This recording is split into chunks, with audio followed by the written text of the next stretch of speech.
For sound in room. There we go. Ladies and gentlemen, we invite you to take your seats at this time. We are just about ready to begin.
Greetings to all. My name is Glenford Duffus, Bishop of Ebenezer Holiness Church of God, and a member of the clergy living in Canada. Our island and our heritage and strong values have been instrumental in shaping my ministry and purpose.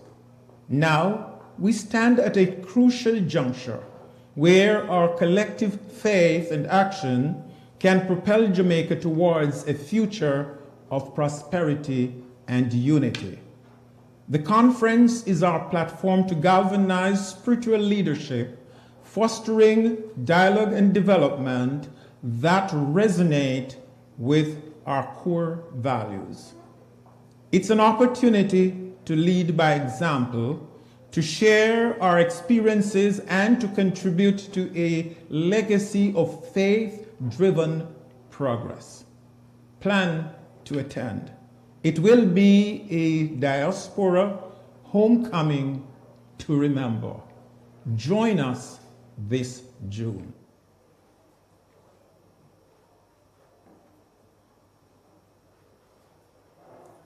As a Jamaican actress living abroad, I carry the warmth and vibrancy of our island wherever I go. Jamaica's rich culture has shaped my journey, fueling my performances with authenticity and passion. This conference is a chance for us all to reconnect with our roots, celebrate our achievements, and contribute to our homeland's growth. It will be a diaspora homecoming to remember. Make it a date this June.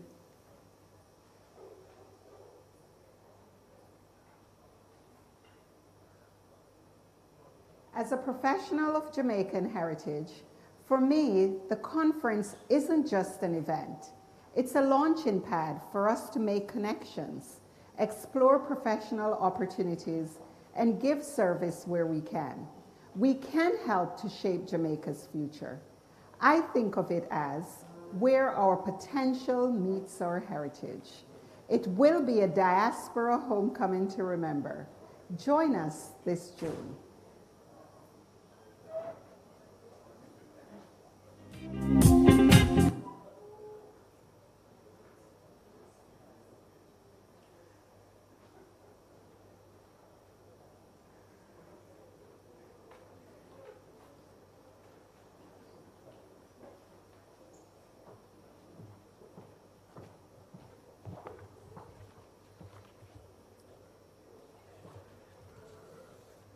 Ladies and gentlemen, the Ministry of Foreign Affairs and Foreign Trade welcomes you to the official launch of the 10th Biennial Jamaica Diaspora Conference, June 16 to 19, 2024, in Montego Bay. Please stand for the playing of the national anthem.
Please remain standing as Caleb Lawrence from the St. Aloysius Primary School presents our pledge.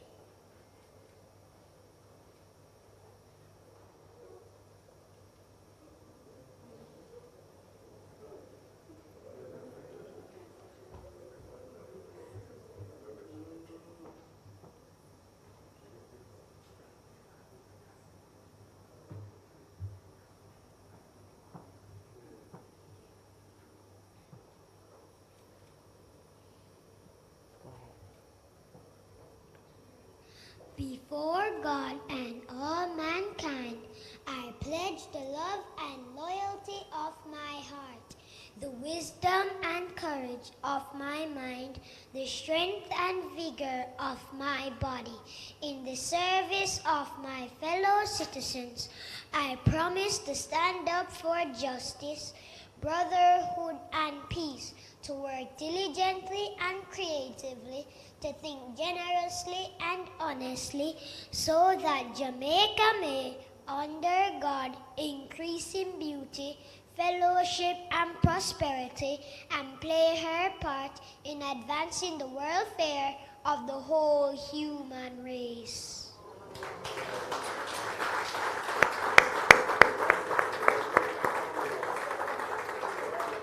And now we invite Reverend Dr. Glenroy Layla from the Jamaica Umbrella Group of Churches to pray for this ceremony.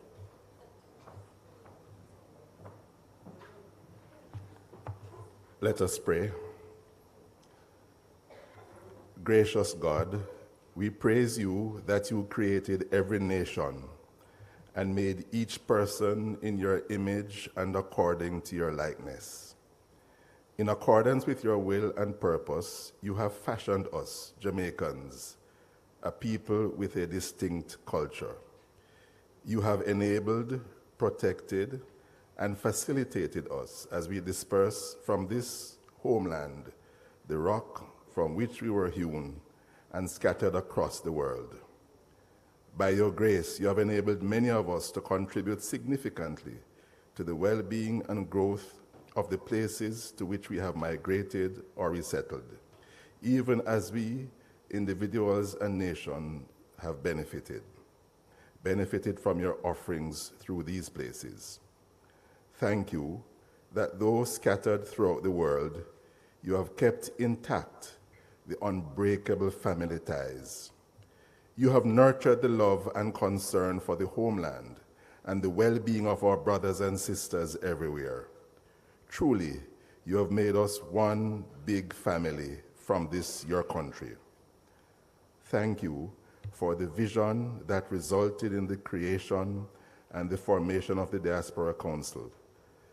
With that mandate, the mandate you have given to us, to all who serve to identify, maintain, and facilitate partnerships among Jamaicans around the world.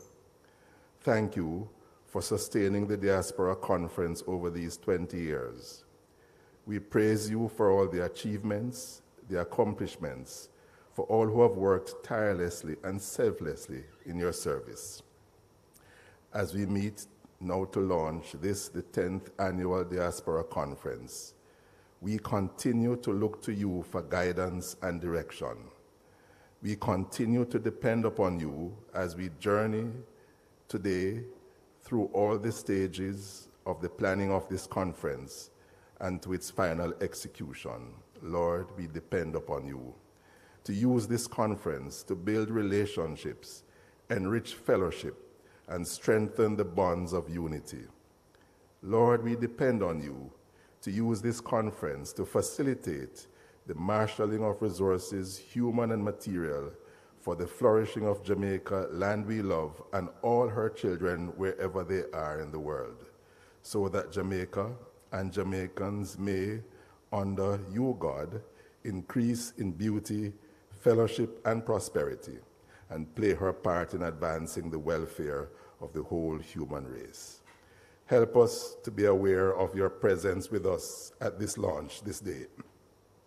Bless the participants, guide our conversations, and may it ultimately lead to a conference where all the objectives are met and achieved. This we pray in the name of your Son, our resurrected Lord, Jesus Christ. Amen.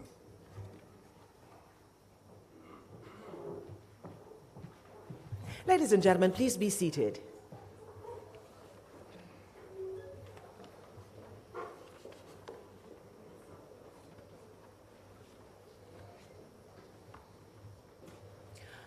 Welcome to Kingdom Hall and to the city of Kingston, Jamaica. There are at least 63 places in the world called Kingston. 33 of them are located in the United States, 17 in the United Kingdom, 5 in Australia, 3 in Canada, 1 in South Africa, New Zealand, Norfolk Island, even our Caribbean neighbor, Guyana. But there is only one Kingston, city of reggae, one home of Kingston Creative Art Walk Festival, one capital of our island, Jamaica. I am Paula Ann Porter-Jones, and it is such an honor for me to be your host today, as the government of Jamaica, under the auspices of the Ministry of Foreign Affairs and Foreign Trade, is proud to welcome you to this, the launch of the 10th Biennial Jamaica Diaspora Conference, under the theme, United for Jamaica's Transformation, Fostering Peace, Productivity, and Youth Empowerment. Or we can say it another way. When you have a cow that gives you the most milk, treat her good. Make sure she doesn't kick over the bucket of milk when it's full up. Shabba Ranks could say, what you gonna do? What you gonna do? What you gonna do? Who, me? Yes, you. Let's say it's solidarity, people. That's what we need to get transformation going. You know, Burning Spear, make we do it, Jamaica. Or if you prefer Chronics, when I look at where I'm coming from, I know that we are blessed. Thank you. We are moving in the right direction toward achieving our goals set out in Jamaica's national policy on international migration and development, and the aspirations outlined in our national diaspora policy. Now, despite the challenges over the past 5 years due to COVID-19 and other major disruptions, the government maintained its commitment to sustained engagement with the diaspora and our many stakeholders through a sustainability symposium in 2021 and a hybrid conference in 2022. This is the first time that a full in-person conference will be held since 2020, and what a time to do it. This 10th staging of the Diaspora Conference signifies the resurgence of the country's premier event in diaspora engagement and a renewed commitment to in-person dialogue and collaboration. The 10th Biennial Diaspora Conference, JDC 10, will reflect lessons learned over the past 20 years, from the initiation of formal diaspora engagement in 1993 to the 2003 symposium, to the first conference in 2004, to rebranding in 2013. The core focus continues to be on connecting Jamaicans worldwide and heightening the diaspora's involvement in and contribution to Jamaica's national development agenda. Now, this year, we have the opportunity to showcase the evolution of the conference with the added focus of the diaspora and their interests taking center stage. And we'll be looking more deliberately at how all participants in the process can enjoy returns on their investments. We have also noted with interest the increasing opportunity for human capital development. So, from Kingston Hall to Montego Bay, from Jamaica to the 24 missions, 20 ministries, attendees in persons, and hundreds of participants online, welcome and a warm Jamaican howdy do. As Miss Lou would say, we're going to have a bonononus homecoming.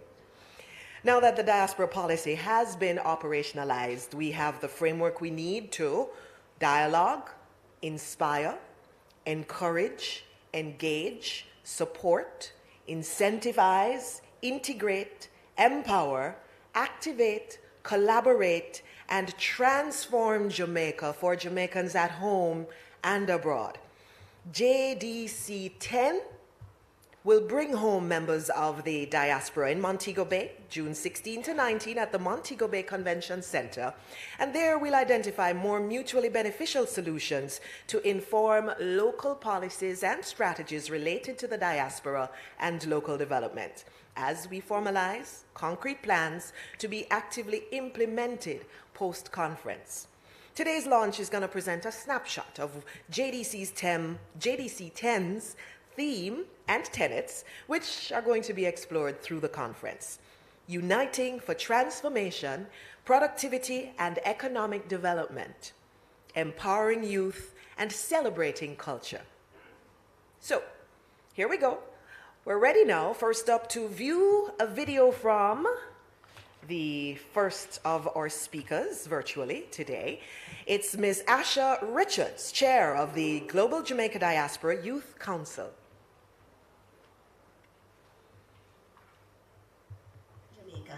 I'm here as chair of the Global Jamaica Diaspora Youth Council, and I want to talk directly to the youth, my generation. We are the now of Jamaica.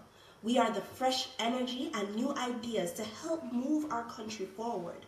This conference is our platform to voice our dreams, tackle our challenges, and shape Jamaica's future.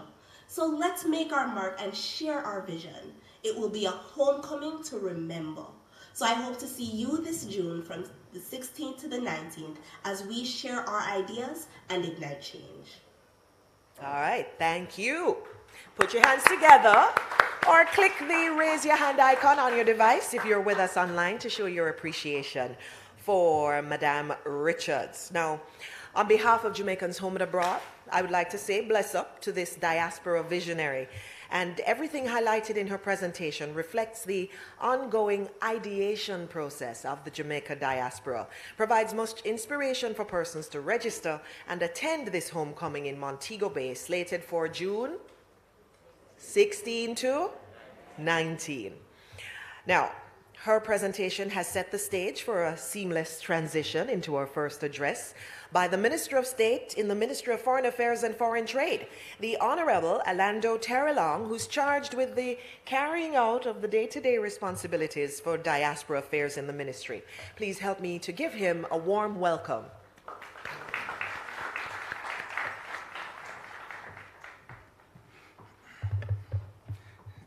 Good morning, Paula. Thanks on behalf of our entire team for hosting this morning's event. Senator, the Honorable Kamina Johnson-Smith, with whom I've had the privilege of working for almost a year. It has been a seamless transition from one ministry to the next, even as I look at my former permanent secretary here.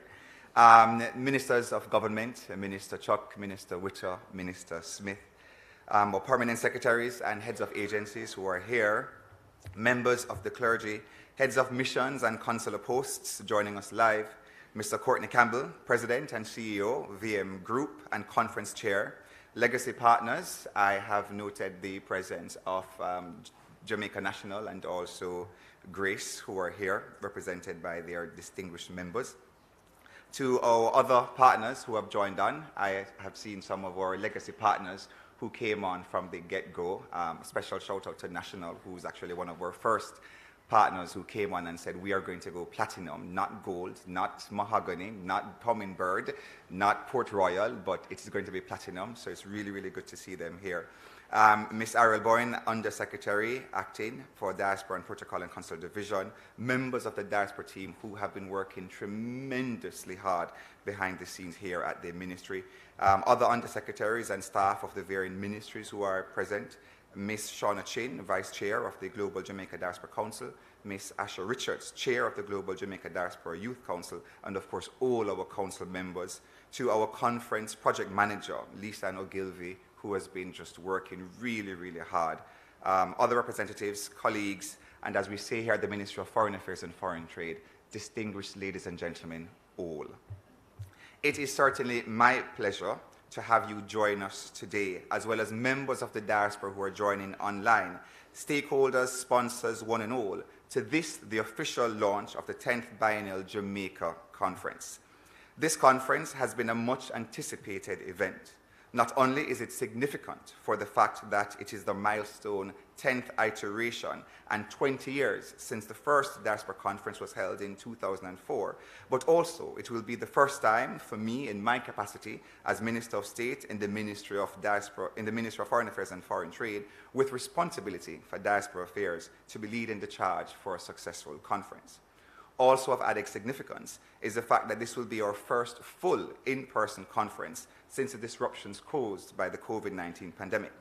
We have certainly missed the usual personal touch of being together and bringing Jamaicans together from all over the world in one place. So this year, we will be returning to the Sunshine City of Montego Bay by popular demand of our members across the diaspora who insisted that after a long hiatus since 2015, they want to be in Montego Bay and enjoy all it has to offer. Mr. Courtney Campbell of the VM Group, our distinguished chair of conference, has been doing an exceptional job alongside other legacy partners, Grace Kennedy, led by Senator the Honorable Don Webby, and the Jamaica National Group, led by Dr. Earl Jarrett. They have been with us over the years and have truly set a fine example of commitment and service to the cause. Thank you to our legacy partners for having stayed the course. We are anticipating a spectacular homecoming this year, and I'm confident that after months of planning, we are now able to launch what is sure to be an event to remember. An event that sets the tone that all Jamaicans belong. Whether you are here at home or whether you are abroad, you all belong, and we look forward to welcoming you to the Montego Bay Convention Center. We hope to have some 1,000 of our brothers and sisters joining us from across the world, from Asia, Africa, Latin America, and the Caribbean, and of course to our traditional areas of diaspora residence from North America, Europe, Canada as well. In the reception and interest that we have, based on the interest that we have received so far, it is clearly shown that we have adopted an all-of-society, multi-stakeholder engagement.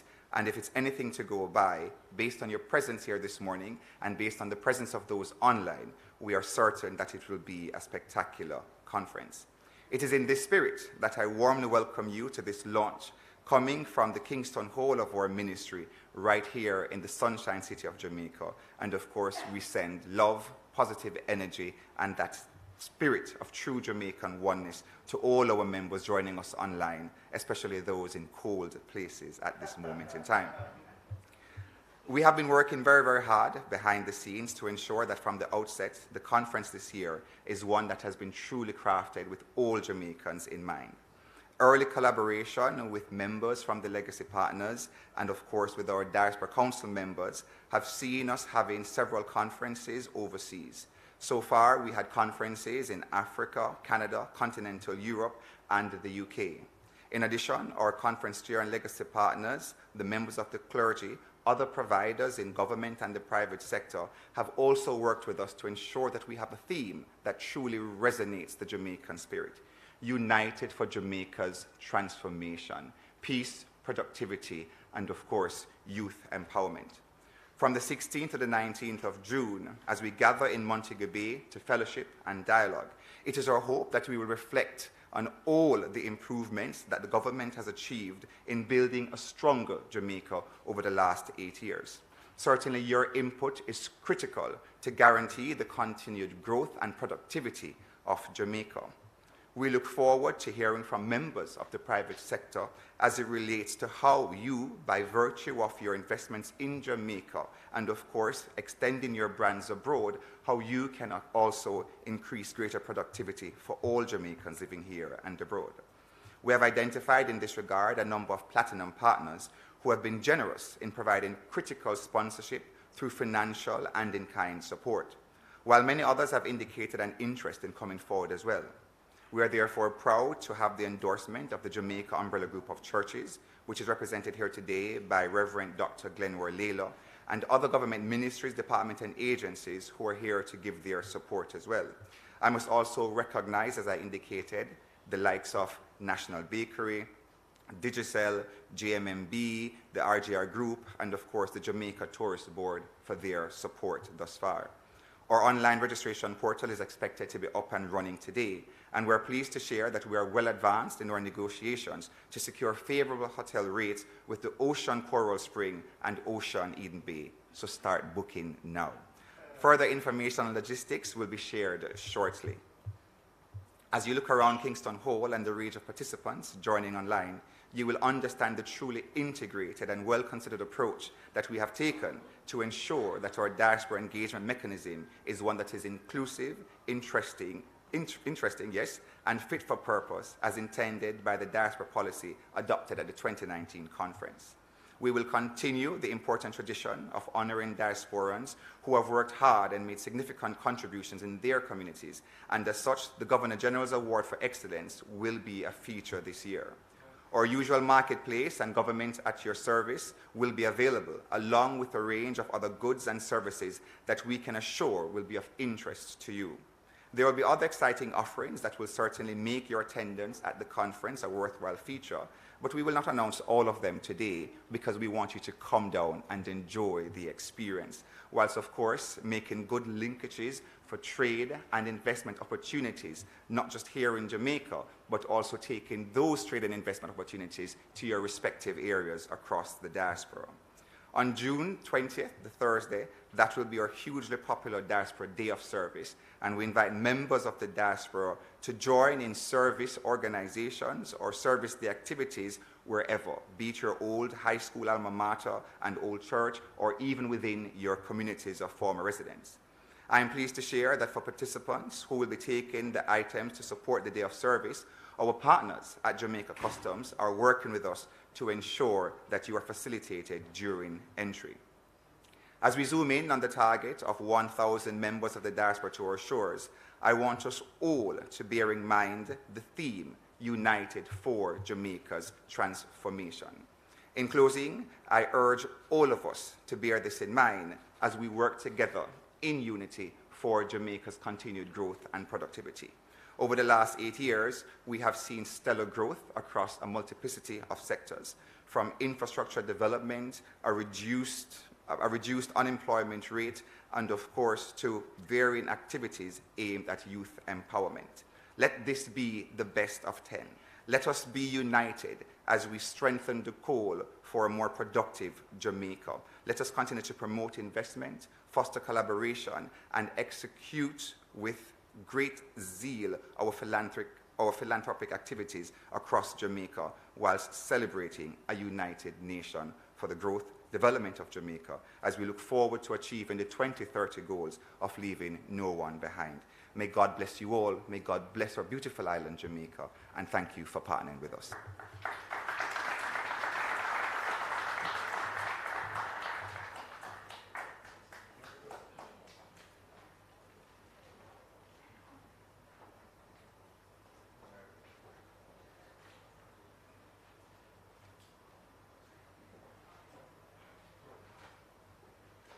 Have been here, written into the landscape. VM. We are in the business of possibilities and know-how. From remittance to real estate, pension management, investments, business and corporate solutions, savings and loans. We are a strong, integrated group because you, our members, are strong. You are written in our story, and that's what makes us a mutual VM group.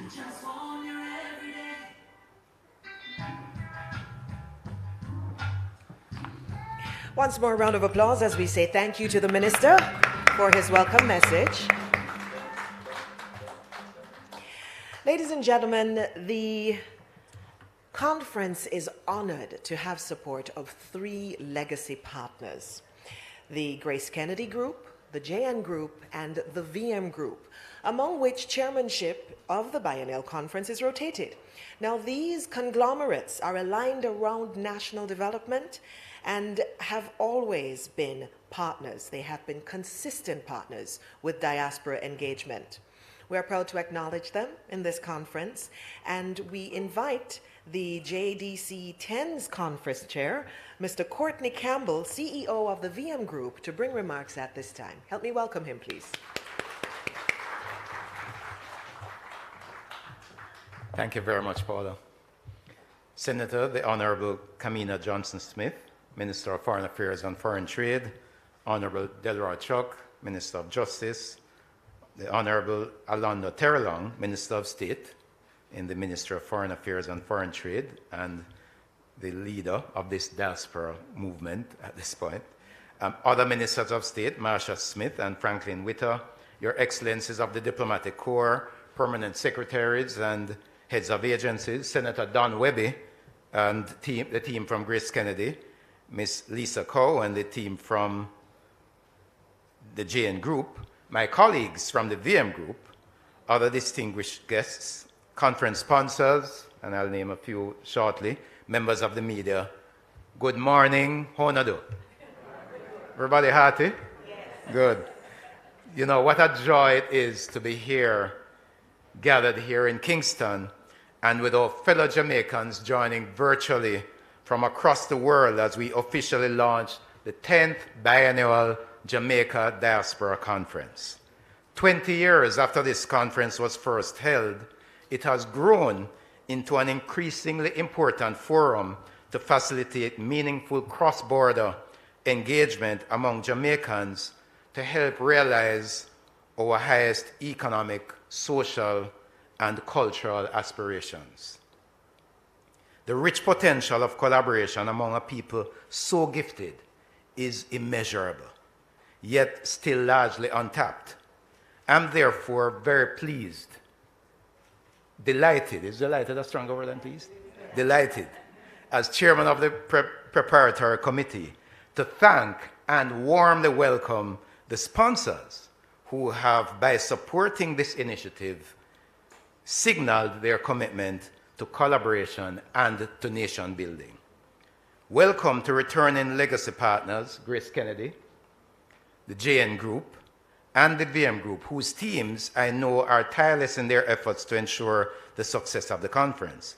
But I'm also happy to welcome our newest sponsors, Island Car Rentals, National Baking Company, Digicel, the Jamaica Tourist Board, the Pinnacle, the National Housing Trust, the Jamaica Stock Exchange, JMMB, the Students' Loan Bureau, the RJR Gleaner Communications Group, our official media partner, and our business facilitation lead partner, JAMPRO. Thank you all. I think they deserve a round of applause. Now, friends, this is the 10th Biennial Conference, and I'm sure we're all starting to feel the excitement build as the days go by.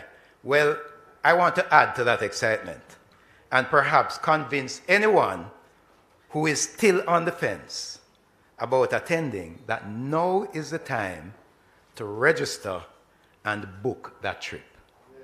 So here goes. For Conference 10, here are 10 compelling reasons to attend the Jamaica Diaspora Conference in June. Are you going to count down with me? Yes. Number 1, the conference will be held in Montego Bay. My Mobay friends will say that this is all the reason anyone needs. The organizers listened to your call and will be hosting this conference in the tourism capital of Jamaica. Now, who doesn't need a few days in Mobay in the summer? This is the first in-person conference since COVID-19. Let's get back together and spend some time with each other the way we Jamaicans like to. It's been too long. Number, if you own a business of any size overseas, the diaspora marketplace is an excellent opportunity to elevate the presence of that business and generate valuable leads. Think of the networking and visibility potential among your global Jamaican community. You do not want to miss out on the marketplace. We only have 50 places. Some of them are already gone. Please book your place in the marketplace. Number, come to the conference and visit the local craft markets and stores for authentic Jamaican art and craft, created by some of the island's most gifted artists and artisans.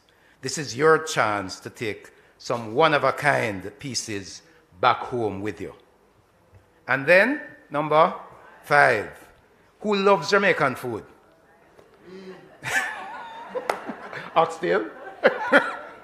There's nothing like eating authentic Jamaican food right here in Jamaica. So come home to some well-seasoned Jamaican jerk, the patty, the bread pudding, and the oxtail, seasoned with Jamaican breeze and sunshine. And then number 6, the properties. I know that there are many in the diaspora who want to own homes in Jamaica. Come to the conference and use some time to visit some of the properties that you're interested in. Perhaps it's the Pinnacle, one of our sponsors. But do your online searches now. Make your list and then come and see them. And then speak with any of the sponsors, JN Bank, FGB of Grace Kennedy, the NHT, JMMB Bank, and VM Building Society for your financing. Then number 7, book your trip for the conference and set aside some time to tour the island. Why not rent a vehicle from Island Car Rentals? Buy a phone from Digicel. Pack some national snacks. Take some Grace tropical rhythms and hit the road and take some pictures. Those memories will last a lifetime. And then number 8, rekindle your connections here.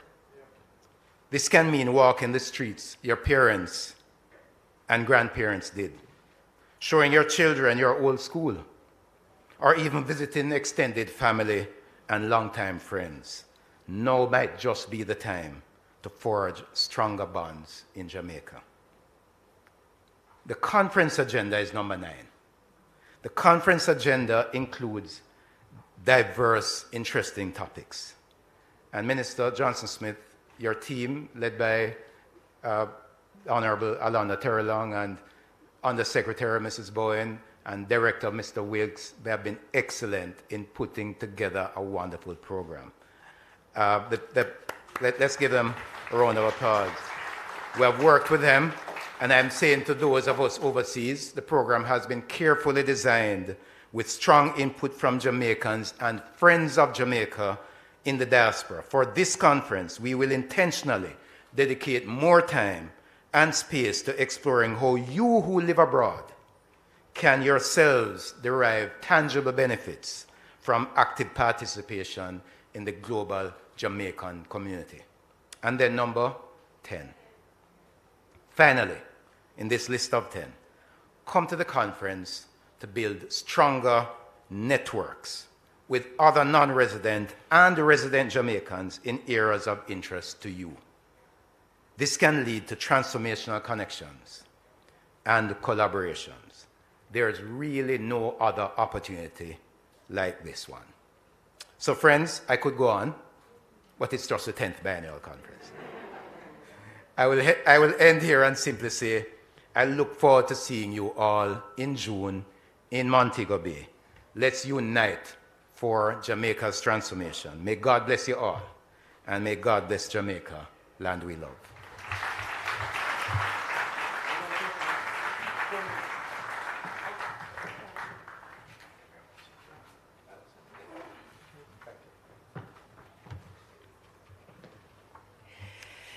You've got 10 reasons. You need more?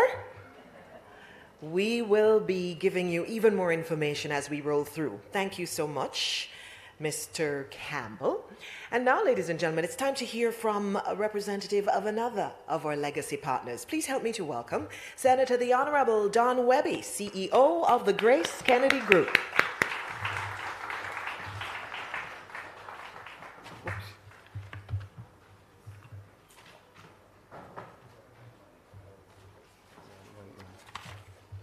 Thank you very much, Paula. Good morning, everybody. You know, in getting the list, Minister of Salutations, it was about 30 people, and I was given 5 minutes to speak. So I decided that I'm going to say all protocols observed. But let me recognize you, Minister, my colleague, Senator, the Honorable Kamina Johnson-Smith. And I know we have been through a challenging time with COVID. I was the previous chair, and you have no better chair now than Courtney Campbell. Well done, Courtney. Thanks a lot. But I'm sure, Minister, you'll share with us a lot was accomplished despite the challenging times. I enjoyed your presentation, Minister Terry Long. And let me say, ministers, welcome. My colleague, Legacy Partners, the VM group, my colleague, and actually, do you know that Mr. Campbell is a graduate of Grace Kennedy? And I was so disappointed when he was speaking about food and he left off the Grace hot pepper sauce and jerk sauce. Anyway, I'll forgive you, my friend. And I was following your 10 reasons.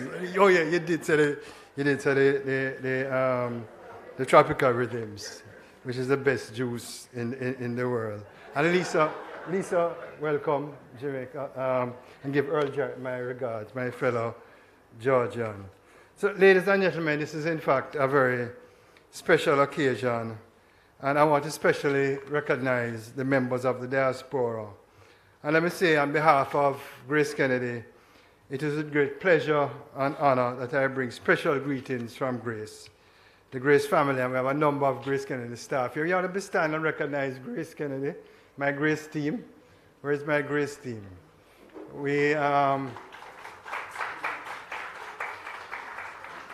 as you say, when we sponsor Boys and Girls Champs, we don't only draw a check, but we sponsor with our heart, and we participate very actively in any sponsorship that we do.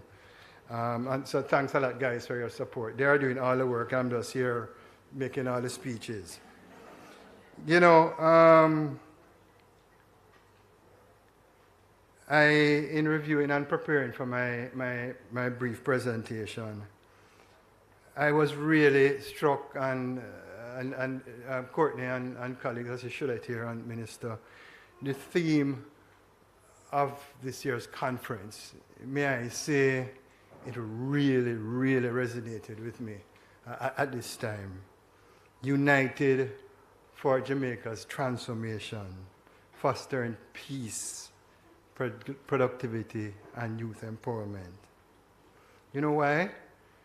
Because it embodies a collective commitment to building a better nation, a better Jamaica. So as we gather today, united by our love for Jamaica and our shared vision for the future, we embark on a journey of collaboration, innovation, and solidarity. This conference serves as a platform for us to harness the power of unity and collective action in driving positive change across our beloved nation. And actually broke it down.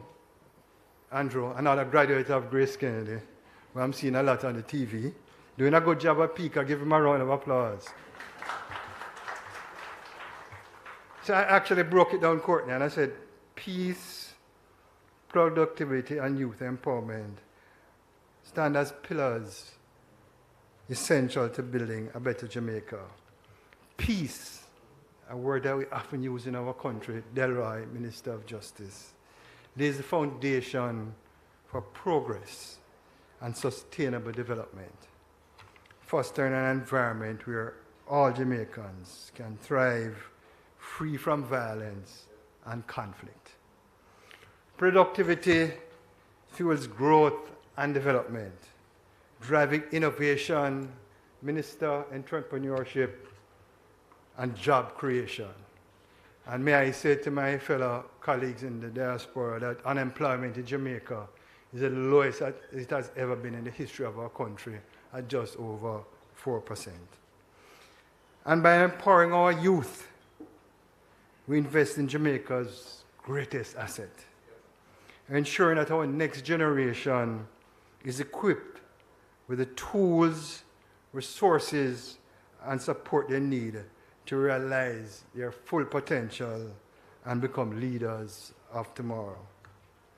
So as we reflect on the theme, I wish to acknowledge and celebrate the invaluable contribution of the Jamaica diaspora in fostering peace, productivity, and youth empowerment. Let me say to all of my colleagues in the diaspora, You play a crucial role in the advancing these goals.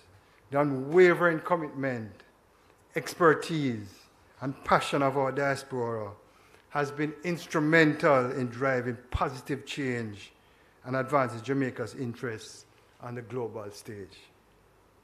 Whether through giving back, entrepreneurship, or advocacy, your individual and collective efforts continue to make a profound impact on the lives of Jamaicans at home and abroad. And I just want to say, from the bottom of our heart, and I can speak on behalf of my legacy partners, to the members of the diaspora, thank you very much.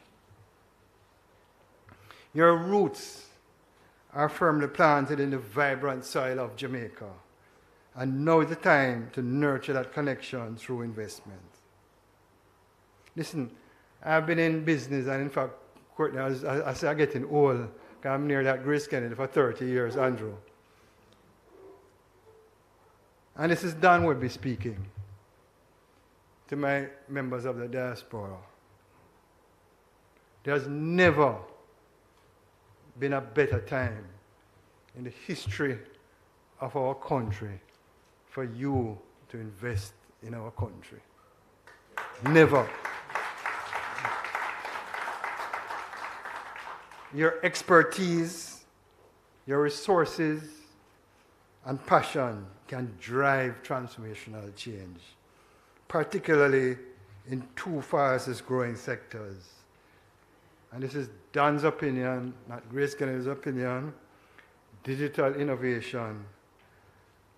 And I would really like to ask, and we can discuss it more at the conference, Courtney and Minister. I really, really believe in the agricultural sector of Jamaica. I really believe in it. And, you know, the wake-up call for us, certainly at Grace Kennedy, was with, I'm sure that was with COVID-19, as you'll recall. When we are, as a nation, we're talking about food sustainability, food security. And there's only one formula, Minister Chuck, to deal with food security and food sustainability. And that is to build our agricultural sector and our agro-processing sector. And I believe that the Jamaica diaspora, whether in Canada, the UK, or the USA, or wherever you are in the world, look at it seriously, because it's going to what I call a win-win-win. And I see my good friend Shillett staring at me. So Jumper is willing and able to help, and you can give them your number when you are up giving your remarks. But Shillett and her team at Jumper are really doing a good job in terms of facilitating investments, and the diaspora is a critical part. You know, sometimes I see, and I sit back and I think about it, where I say, there's nothing wrong, but I see foreign companies coming to Jamaica, and you think that they're Jamaicans. I saw one coming to buy 20 containers of ackee. You know, this is what we are supposed to do as Jamaicans. We're supposed to invest in our own country. And this is something that I'm passionate about. Grace Kennedy, there's just not enough acres around, so I've invested in an agro park with 110 acres, Minister, and we're going to carry it up to 300 acres of ackee, because the demand is there. And guess who is buying the ackee? The people who are on the call now, the diaspora. So thank you for buying the Grace ackee. So let us harness the power of collective potential and build a more resilient Jamaica. As a company with Jamaican roots and a global reach, Grace Kennedy is fueled by strength of the diaspora as we work towards achieving our 2030 vision of being the #1 Caribbean brand in the world. Again, and I want to speak on behalf of my legacy partners, thank you to every single member of the diaspora who has supported us along our journey, whether through purchasing our wide selection of Grace Foods product or sending money back home through Western Union. Together, we are making a meaningful difference in the lives of Jamaicans everywhere. So, Courtney and colleagues, as we embark on this conference together, I encourage each and every one of you to actively participate, share your insights, and collaborate with one another. Let us harness the power. Let us harness the power of collective wisdom and experience to chart a course towards a more prosperous, peaceful, and empowered Jamaica. You know, we at Grace, we have what we call town hall conferences, Orlando, and I'm sure you'll be invited to the next one. And as a part of the program, we have 400 or 500 primarily Jamaicans in the town hall. And as part of the program, we sing the national anthem. And colleagues, when we start, and I'm obviously on the head table at the stage, and when we start singing the national anthem, and I see my brothers and sisters from Jamaica put their hands on their hearts, close their eyes, and belt out our national anthem, some of them with tears in their eyes because of their passion and love for their country. And this is what this conference is about, Courtney. We need to convert that passion, that love, for us to come together united as one Jamaica, whether they live here, there, or anywhere. So I want to extend a heartfelt invitation to all Jamaicans, both near and far, to join us in this milestone staging of the conference. Together, let us unite for Jamaica's transformation, working hard, hand in hand, to build a nation we can be all proud of. As I always do, when I finish my presentations, wherever I'm in the world, including those town hall meetings, I would say, God bless Jamaica, the greatest country in the world. Thank you.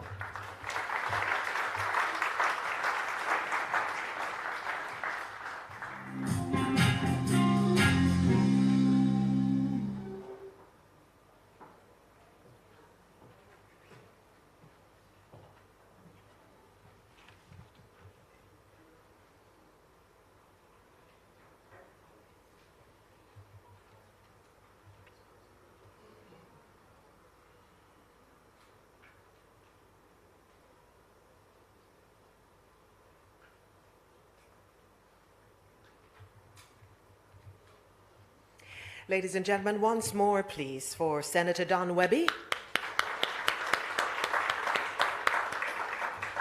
And for those who are just joining us online, welcome.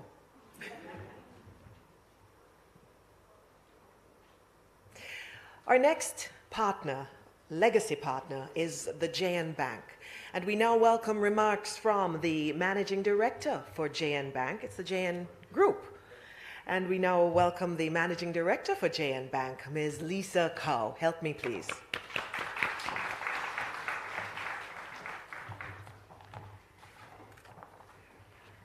Thank you, Masters of Ceremony. Minister Johnson Smith, Minister Chuck, Minister Terry Long, other ministers of government, ambassadors, our conference chair, Courtney Campbell, President and CEO of the VM Group, and fellow legacy partner, Senator the Honorable Don Webby. Sponsors and partners, members of the diaspora, my fellow Jamaicans. It would be remiss of me to not wish you a happy, happy Easter. I believe, indeed, that it is profound that we are launching the 10th staging of the Diaspora Conference in this week, Easter week, under such a remarkable theme where we embrace that peace is indeed one of the key ingredients to the transformation of our beloved Jamaica. Good morning, all. It is a privilege to greet you on behalf of the Jamaica National Group and our CEO, Honorable Earl Jarrett, at this launch of the 10th Jamaica Diaspora Conference. And Dr. the Honorable Earl Jarrett sends his greetings to you all present in the room, ministers. He sends his love and his blessings. And of course, I extend on his behalf his sincere apologies for not being able to be here in person. This conference is a testament to the enduring bond between Jamaica and its global community, a bond that is both vibrant and invaluable. And we welcome this year's theme, as have been said by fellow speakers earlier, but particularly by my fellow legacy partners, United for Jamaica's Transformation, Fostering Peace, Productivity, and Youth Empowerment. Since the inception of the conference in 2004, the legacy partners have brought their combined knowledge of doing business in these countries and their direct ties with Jamaicans to advance the goals of the Jamaica diaspora movement. The diaspora plays a significant role in the development of Jamaica through remittances, investments, and philanthropic activities. And the Jamaica National Group has remained committed to keeping our Jamaican diaspora communities engaged by providing avenues for them to remain connected to their homeland. An important aspect of this conference is to engage the young members of the diaspora. These individuals are indeed the future bearers of the Jamaican legacy abroad, and we must seek to inspire them to explore their heritage and consider how they can contribute to Jamaica's growth. Through discussions and networking opportunities, the conference has been and remains a space where interest is piqued, ideas sparked, and commitments made to preserve the ties between Jamaica and its people overseas.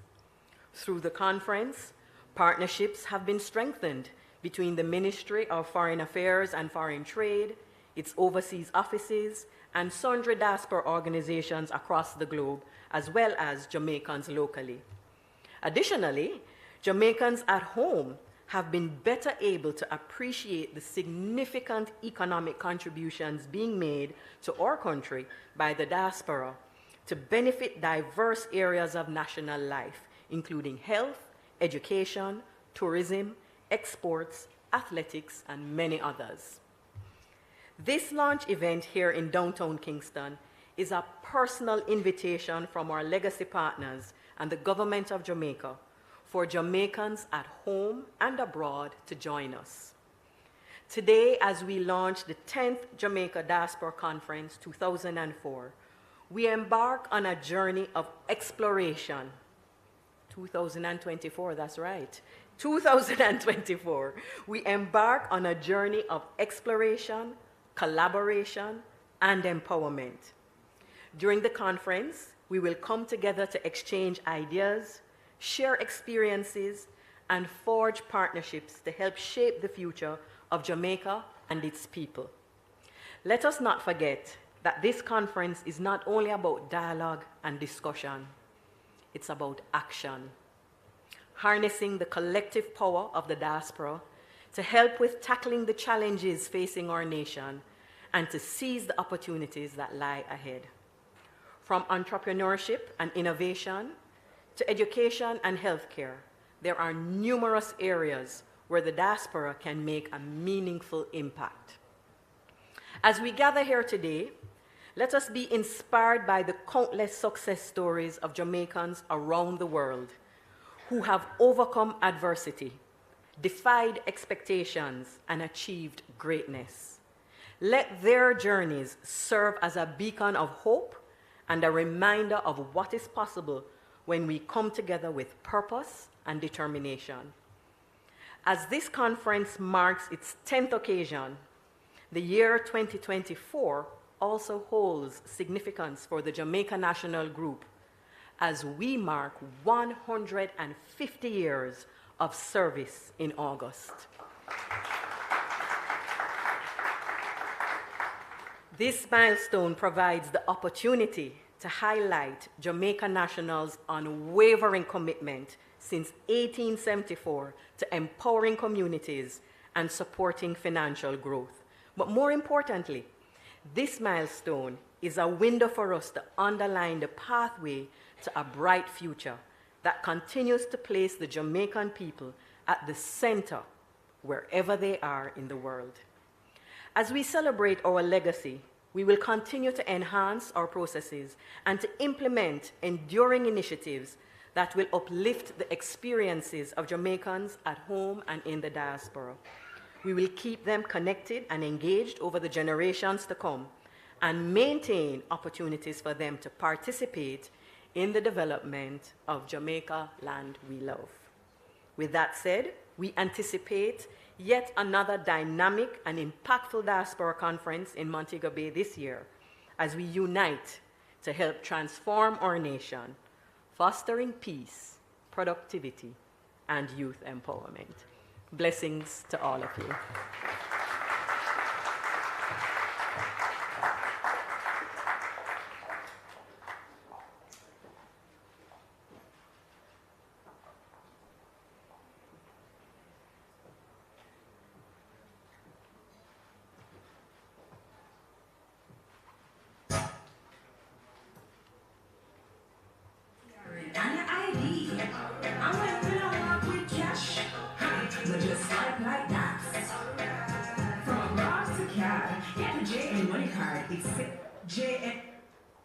And money can't send from abroad. JN money can't send the money.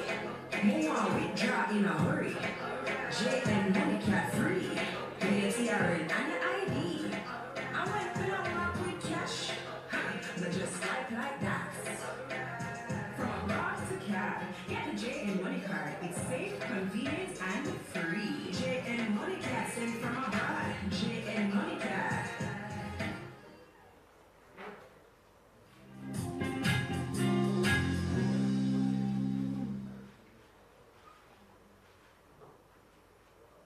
We have been here, written into the landscape.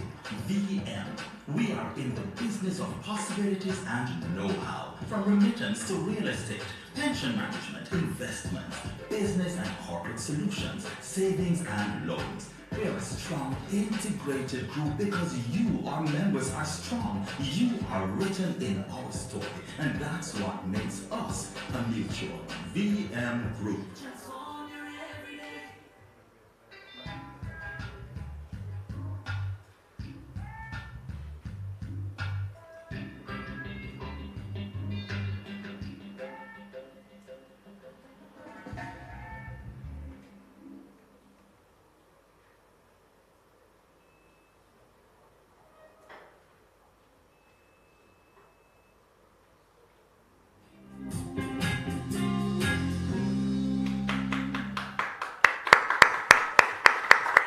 And we thank Madame Kao for representing the JN Group Legacy Partner. And now, ladies and gentlemen, I think it's time for some entertainment. We're bringing to the fore a student of the Edna Manley College of the Visual and Performing Arts. Can we hear it for Mr. Taquain Bowen?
JN Money Cat sent from abroad. JN Money Cat.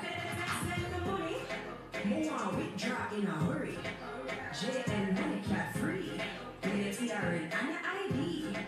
I went pull up with cash. But just swipe like that. From abroad to CAD, get the JN Money Card. It's safe, convenient, and free. JN Money Cat sent from abroad. JN Money Cat.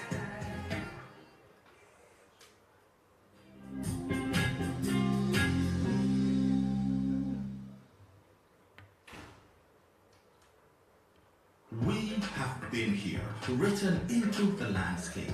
VM. We are in the business of possibilities and know-how, from remittance to real estate, pension management, investments, business and corporate solutions, savings and loans. We are a strong, integrated group because you, our members, are strong. You are written in our story, and that's what makes us a mutual VM group.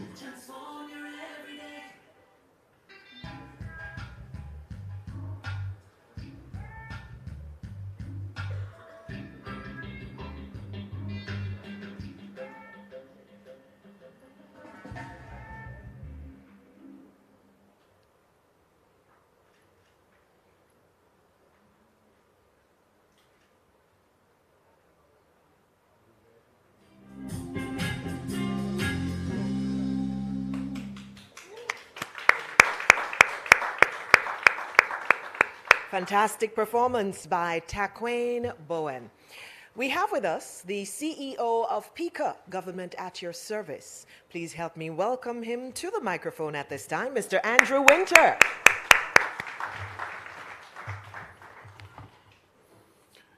Good morning, ladies and gentlemen. And after such a fine performance, and to give a speech after that performance, please give Mr. Taquain another round of applause. It's most deserving. Senator and Honorable Kamina Johnson-Smith, Minister of Foreign Affairs and Foreign Trade. Minister of Justice, Mr. Delroy Chuck. Minister of State in Ministry of Foreign Affairs and Foreign Trade, Alonzo Terrelong, and Minister Marsha Smith, and Mr. Frank Witter, Permanent Secretaries, Heads of Agencies, other distinguished guests, good morning. And it is my pleasure this morning to speak on behalf of the government at service. It is my honor to extend a warm welcome on behalf of Government at Your Service participants to all distinguished guests, delegates, and participants gathered here today for the launch of the 10th Biennial Jamaica Diaspora Conference. Over the past decade, the Jamaica Diaspora Conference has played a crucial role in harnessing the talents, resources, and expertise of our global Jamaican community. It has provided a forum for meaningful dialogue, innovative ideas, tangible solutions, and to address the challenges and opportunities facing Jamaica. The conference is an essential platform that fosters connections, collaboration, and collective action among Jamaicans at home and abroad. It is also the opportunity to share with the diaspora the wide range of government services that are available to them and is at their service. To mention a few, PICA, RGD, Accountant General, National Land Agency, Jamaica Customs Agency, and JAMPRO, who have all upgraded their services significantly to ensure that it's significantly easier for the diaspora to engage with the country. Recently, have you traveled through the airports where you are now going through a kiosk and electronic gates, so your ease of access is that much more to Jamaica? And I guarantee you, when you come in June, we will have something even more special for the diaspora. And we look forward to greeting you on your time here. As we embark on this milestone 10th edition, let us reflect on the progress that we have made. The government is committed to to transforming its operations to be more accessible and much more user-friendly to Jamaicans both locally and abroad. Together, we will redouble our efforts to build a brighter future for Jamaican and all our citizens. The theme, United for Jamaica's Transformation, Fostering Peace, Productivity, and Youth Empowerment, embodies the goals and objectives that the government at your service is boldly going to do over the next decade. I commend the organizers and the volunteers for their tireless efforts in bringing this conference to fruition. Despite the unprecedented challenges we have faced in recent times, their dedication and commitment are truly inspiring, and I have every confidence that this conference will be a resounding success. In closing, let us seize this opportunity to chart a course towards a prosperous and equitable Jamaica for generations to come. Together, we can overcome any obstacle, achieve our aspirations, and we, the government, are here to assist in whatever way we can to harness the power of the Jamaican spirit that will aid us in achieving these goals.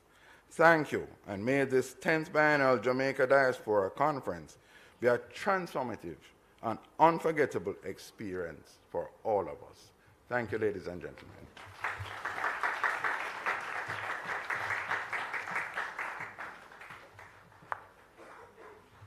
Thank you so much, Mr. Winter. And as we recognize the many agencies and departments of the government that are working together to support the conference, we now invite the president of JAMPRO to the microphone, Mrs. Shillette Cox, ladies and gentlemen.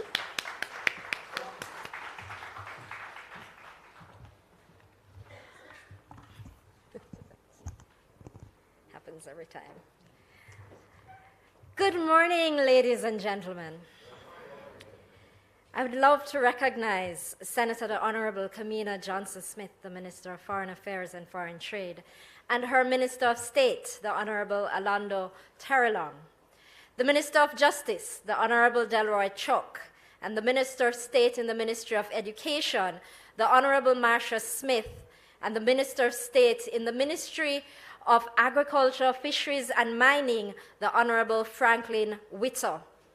I also want to recognize all our permanent secretaries or heads of agencies and representatives of government agencies here with us this morning, members of the Diplomatic Corps in Jamaica, representatives of the Legacy Partners, led by Courtney Campbell of the VM Group and Conference Chair for JDC 10, Senator Don Webby, Grace Kennedy Group, and my former chairman, I had to put in that piece, and Ms. Lisa Cow from the JN Group. Sponsors at all levels, Jamaicans at home and abroad that are online, distinguished ladies and gentlemen in the room, I am truly excited to be here at the launch of the Jamaica Diaspora Conference, celebrating 20 years of commitment and partnership among the people of Jamaica through the government, its business leaders, and importantly, our Jamaicans overseas. I wish to congratulate the Ministry of Foreign Affairs and Foreign Trade, as well as its legacy partners, on this milestone achievement. And I'm not ashamed to age myself and say that at the very first Diaspora Conference, I was privileged to represent JAMPRO on that committee. And I attended that first conference, and I vividly remember JAMPRO being chastised because at the time, we had just closed our Canada office. And let me tell you, they made us regret it. A lot has changed, ladies and gentlemen, since then. The ministry is no longer at Dominica Drive. We are in this fancy building on the shores of our country. JAMPRO has proudly reopened our Canada office. But one thing has not changed is our commitment to our Jamaican people wherever we are. As Jamaica's Export and Investment Promotion and Facilitation Agency, JAMPRO is pleased to be the business engagement partner for this, the 10th staging of the Biennial Jamaica Diaspora Conference. It is our privilege to be afforded the opportunity to design and lead a specially curated program of business-focused activities geared towards engaging Jamaica's diaspora on the opportunities to invest in, buy from, and support the economic growth of our country. These three pillars are at the core of how we see our engagement of the diaspora during the conference from a business perspective.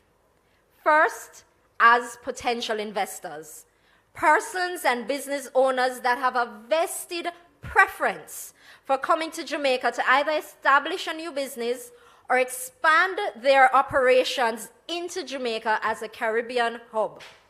We believe that Jamaica offers more than sentimental value for diaspora investments, but rather we offer an opportunity with a serious business value proposition, which we look forward to exploring with you.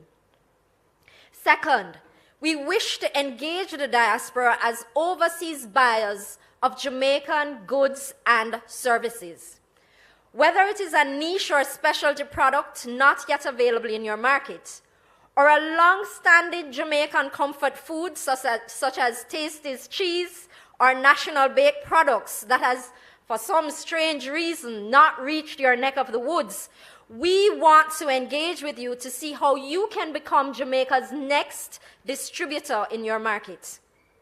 And lastly, we want to engage with persons of influence, whether in your company, your industry, or your community. We want to share with you our business value proposition so that you can support the efforts of the government of Jamaica by opening the doors to potential buyers, potential investors, and potential business partners. In addition, as we work closely with the Ministry of Foreign Affairs and Foreign Trade, we will be doubling down on our economic diplomacy program and our program for honorary investment advisors. And for that, new partnerships will be sought as they are always welcome. These pillars underpin for us how we see the uniting of all of us to transform Jamaica's economy. And so starting Sunday, June 16th until Wednesday, June 19th, it is our intention to engage with our government partners or private sector stakeholders to present to the diaspora family the myriad business opportunities available in Jamaica across multiple sectors.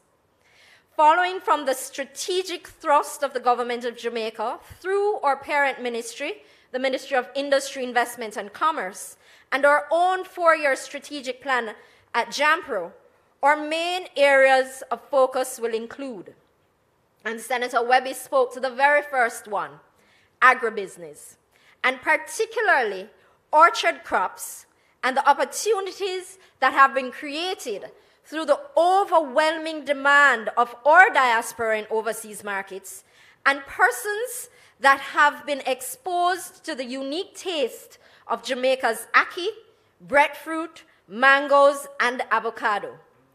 Working closely with the Ministry of Agriculture, Fisheries, and Mining, as well as the Agro-Investment Corporation and other agencies in that ministry, it is our intention to show you the opportunity to invest in these sectors, explore short-term crop solutions to complement them, and also how you can get involved on the distribution side, wherever you reside. We will also discuss Jamaica's burgeoning global digital services sector, which is slowly expanding from the traditional business process outsourcing to the more value-added knowledge process outsourcing segment, where Jamaican companies are servicing overseas clients in finance and accounting, human resource, and project management, and are thriving along companies in our IT outsourcing sector, offering services in cybersecurity, software and app development, and digital management systems. Partnering with companies locally and overseas to deliver high-quality services and securing quality jobs for young Jamaicans. We will also be partnering with the Special Economic Zone Authority, and we'll update you on where we are with the initiative geared towards leveraging Jamaica's unique logistics location and the country's Special Economic Zone regime. Importantly, these discussions will get into how the diaspora can be a part of the initiative, can invest in logistics and manufacturing spaces, and make Jamaica a regional hub for your business. Other discussions will of course include, because I'm sure the legacy partners will not allow it, but it will include banking and finance and looking at the landscape in Jamaica and the opportunities afforded by engaging with the Jamaica Stock Exchange, whether as a listed business or an investor. Also, the real estate industry continues to boom, and infrastructure development and the potential role of the diaspora will be discussed. Ladies and gentlemen, this is just a peek at what we will be talking about at this year's Diaspora Conference. I encourage members of the diaspora to come home, to hear about what's new in Jamaica. Let's talk about how we will unite to transform Jamaica, but ultimately be prepared to have discussions and stay to do business. I look forward to seeing you all in June, and thank you very much.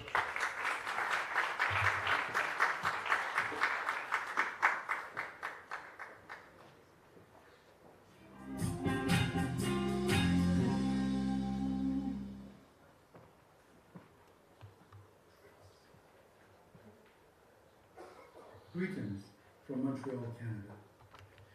This Diaspora Day of Service on June 20th, following the conference, will be an important opportunity for us to give back and to help make a difference in our beloved island. The Jamaican Association of Montreal will be participating in the Day of Service by refurbishing the boys and girls washrooms at the Black River High School in St. Elizabeth. Now, you can make plans for your own activities. Let's support local communities, and by doing so, improve the fortunes of our fellow Jamaicans. Let's join in making this a homecoming to remember. Please, join us in June.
I'm Lakeisha Marie Ford, Vice President of the Ghana Jamaica Chamber of Commerce and CEO of Ford Communications, a PR agency based in Ghana, the United States, and the Caribbean.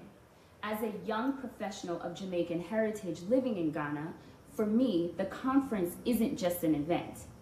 It's an opportunity and a launching pad for us to make connections, to explore professional opportunities, and for us to give service where we can. We can help shape Jamaica's future. I think of it as where heritage meets our potential. This diaspora homecoming is going to be one to remember. Join us.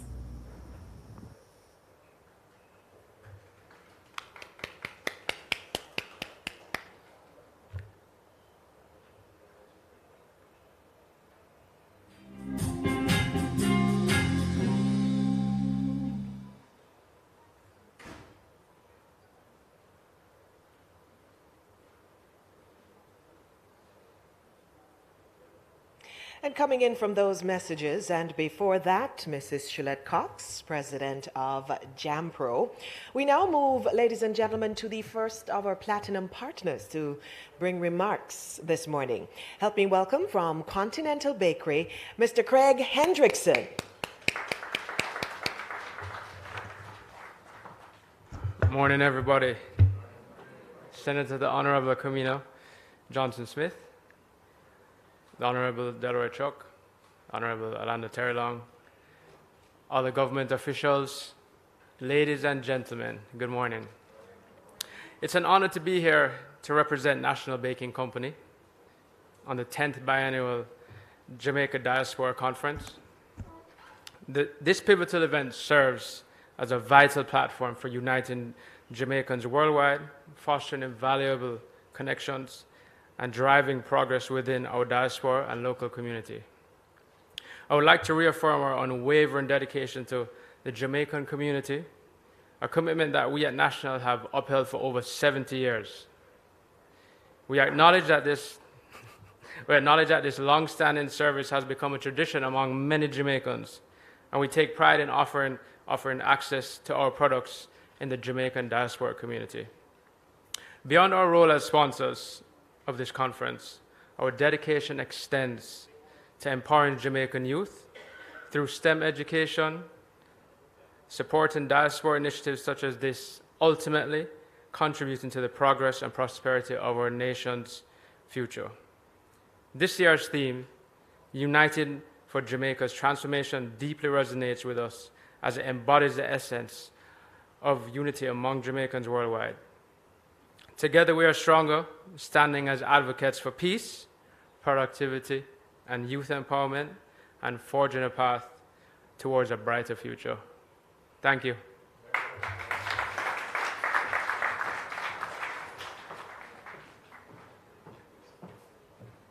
Thank you so much, Mr. Hendrickson.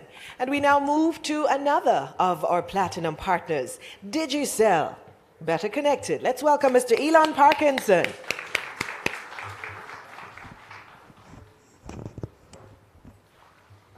Thank you very much, Paula, and good morning and welcome, everybody.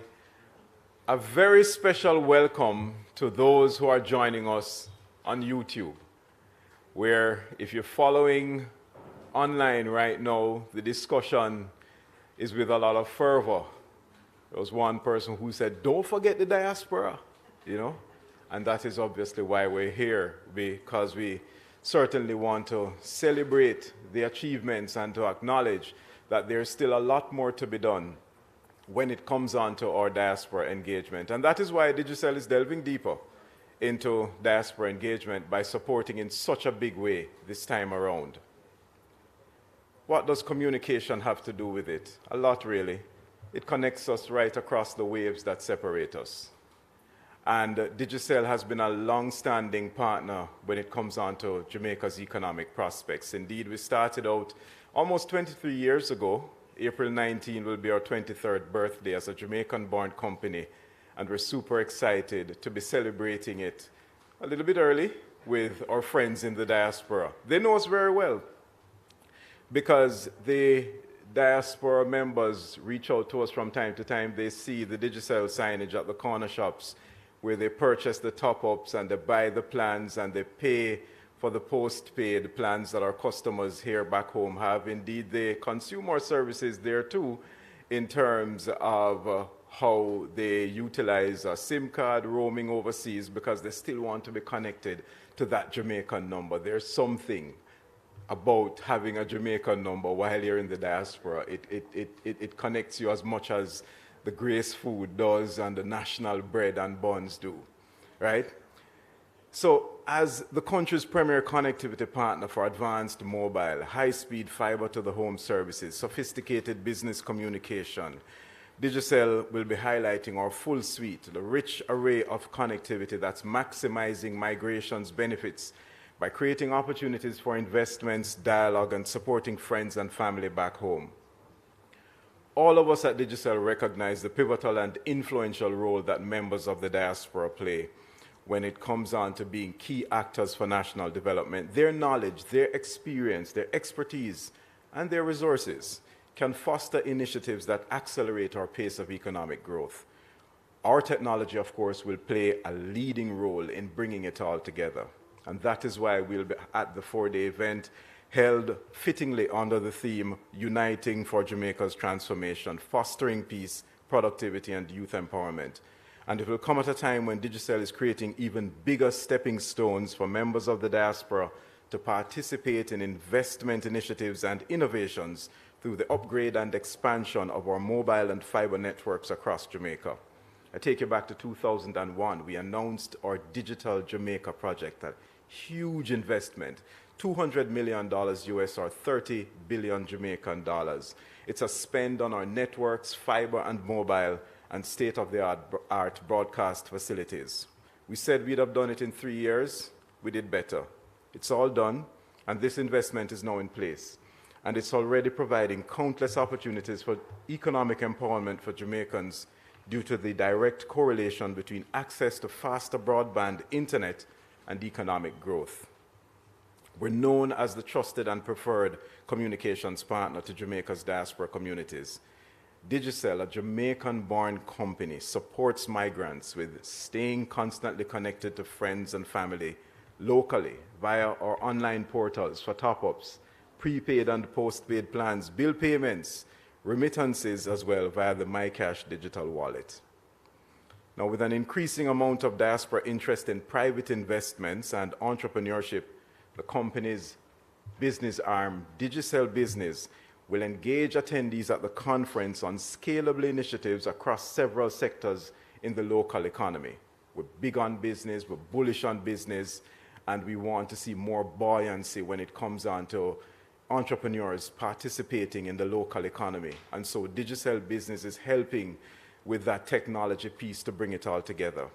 Attendees will also get a first-hand look at the work of the company's philanthropic arm, the Digicel Foundation, been conducting yeoman service for over 20 years in Jamaica, improving the lives of over 800,000 people through investments in community, entrepreneurship, education, and special needs, valued at over $44 million, or just about 7 billion Jamaican dollars. We invite members of the diaspora to partner with the Digicel Foundation in any way you see fit. Indeed, we look forward to the 20th, the day after conference, when we're going to be having that Diaspora Day of Service, and likely we can do a little Digicel Foundation link up and see, how best you can support. What does all of this mean in terms of our total investments in Jamaica thus far? $2 billion US, just about 310 billion Jamaican dollars invested right here in Jamaica for the economic prosperity of our country and our people. Above all, the conference is an opportunity for Digicel to reinforce our belief in Jamaica's promise through the amalgamation of our individual and collective strengths. This instrumental conference platform will help to jumpstart opportunities for Jamaicans abroad who are seeking to innovate through technology as they participate in Jamaica's booming digital economy, which is increasingly, tech-based anyway, and is powered and empowered by Digicel. Thank you. See you all soon.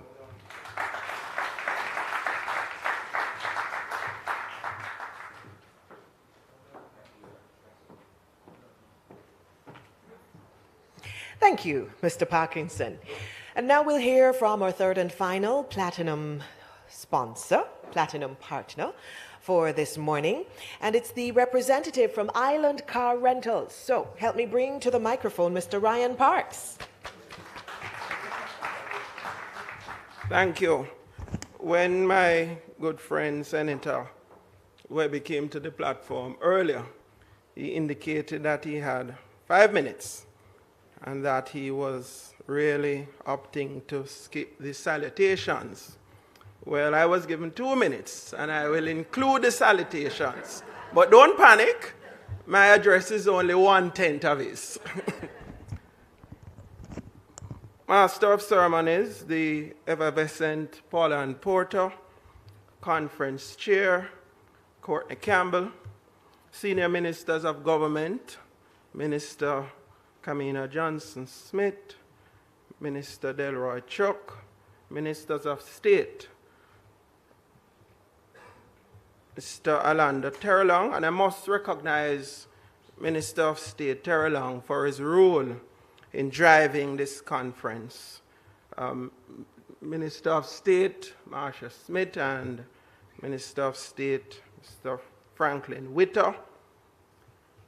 Legacy partners represented by Senator Webby, Mr. Courtney Campbell, wearing a different hat as President and Group CEO of the VM Group, Ms. Lisa Gow, I think I got that right, who is the Managing Director of Jane Bank and part of the Jamaica National Group, members of the diaspora, both here and joining us online, distinguished ladies and gentlemen, I'm truly honored to represent Island Car Rentals at this global launch occasion and to indicate how much it is a pleasure for us to partner with the organizers of the 10th Biennial Jamaica Conference, Diaspora Conference, to be held June 16th to June 19th.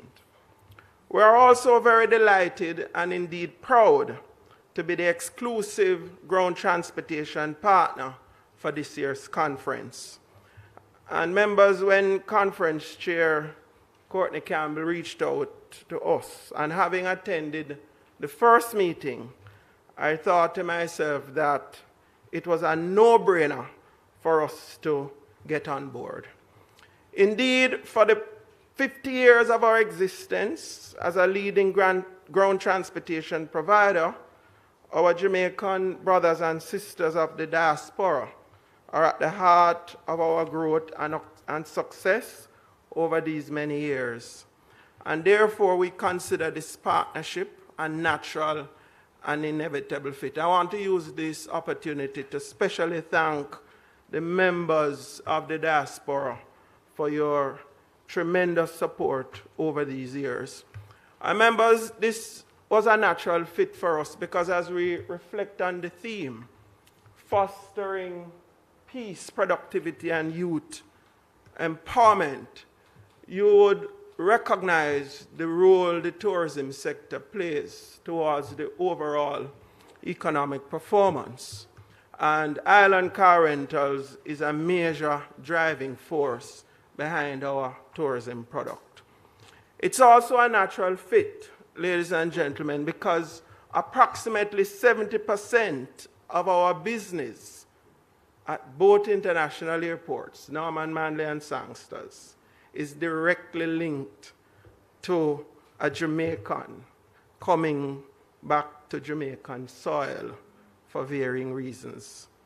And therefore, the diaspora represents a core group which is very special to us as an island family.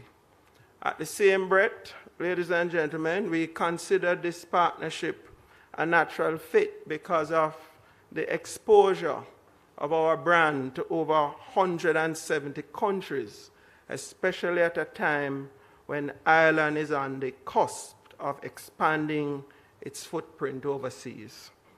Furthermore, ladies and gentlemen, this collaboration will provide a gateway for us to further connect and engage with the diaspora in a very direct way as we seek to better serve our Jamaican clans who reside in various parts of the world. And more importantly, to further engage them, Minister Kamina Johnson-Smith, as part of the dialogue as to how we can foster a more secure Jamaica, what role they can play towards advancing our education system, and how we can make this country a more prosperous economy in the world.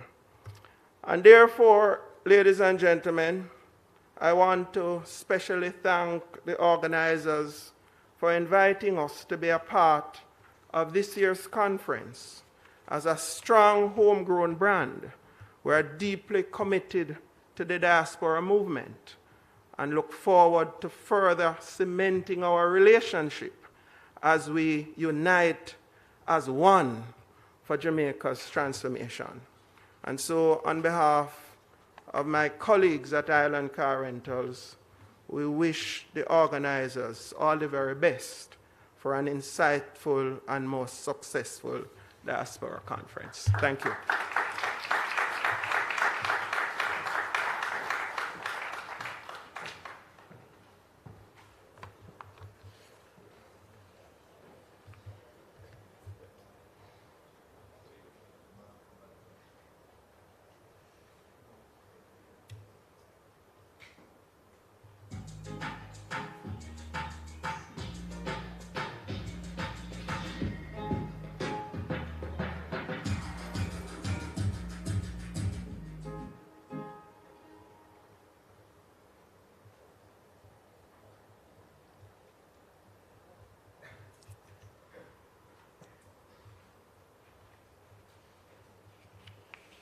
Let's face it, buying a home can be quite stressful and costly. At JN Bank, we understand you have big plans for the future. That is why we've created mortgage options suited to your needs. With almost no money down, unsecured loans to cover upfront costs, and flexible payment plans, we're committed to making the home buying process possible. Let JN Bank make your goal of owning a home a reality. Contact us today and take the first steps towards owning your own sweet home. JN Bank will help you find a way.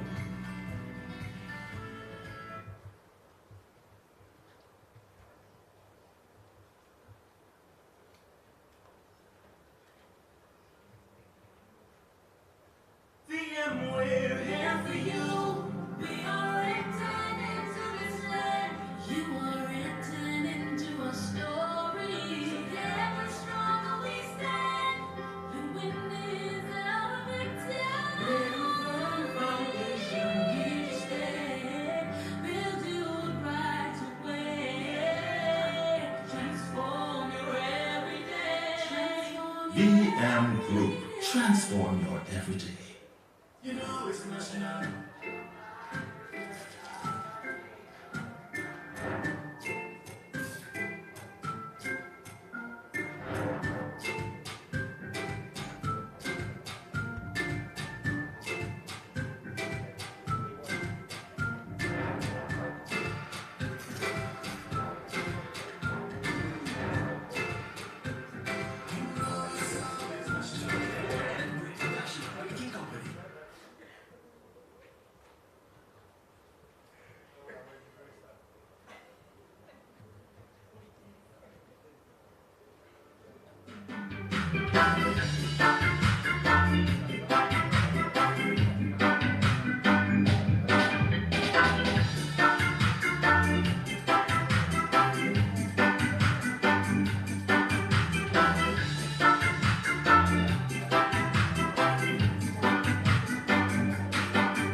Welcome back to those of you who are online and those of you here in person in Kingston Hall in Kingston, Jamaica.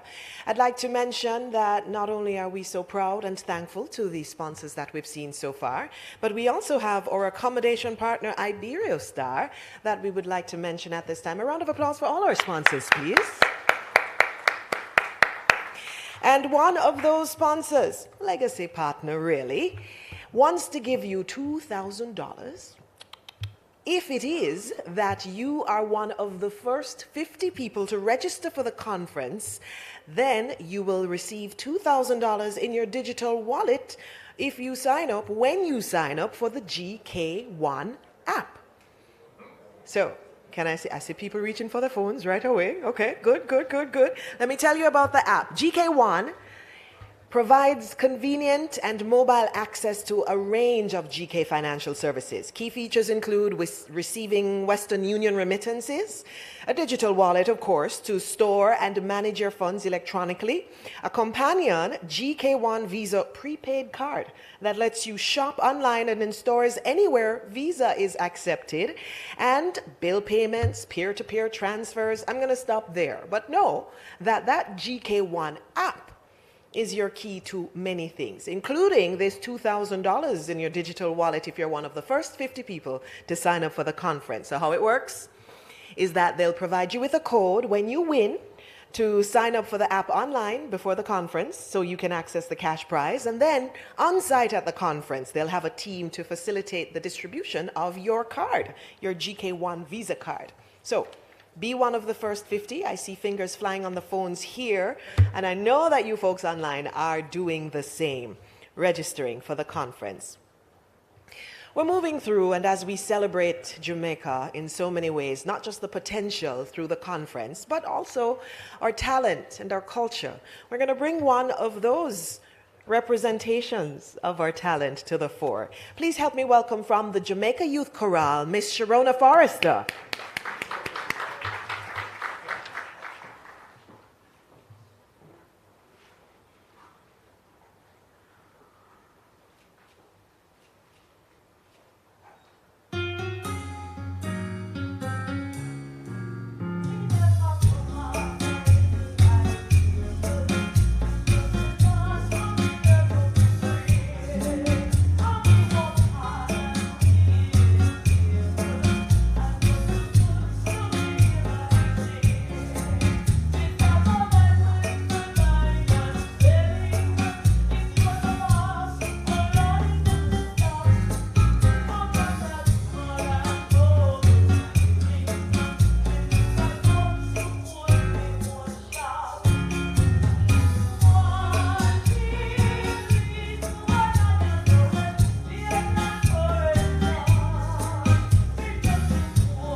Thank you so much, Madame Sharona Forrester. Once more for her, please.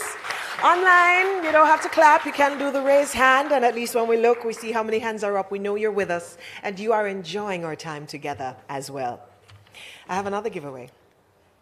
So let me tell you how to win first. The website is diasporaconferenceja.eventbrite.com. diasporaconferenceja.eventbrite.com.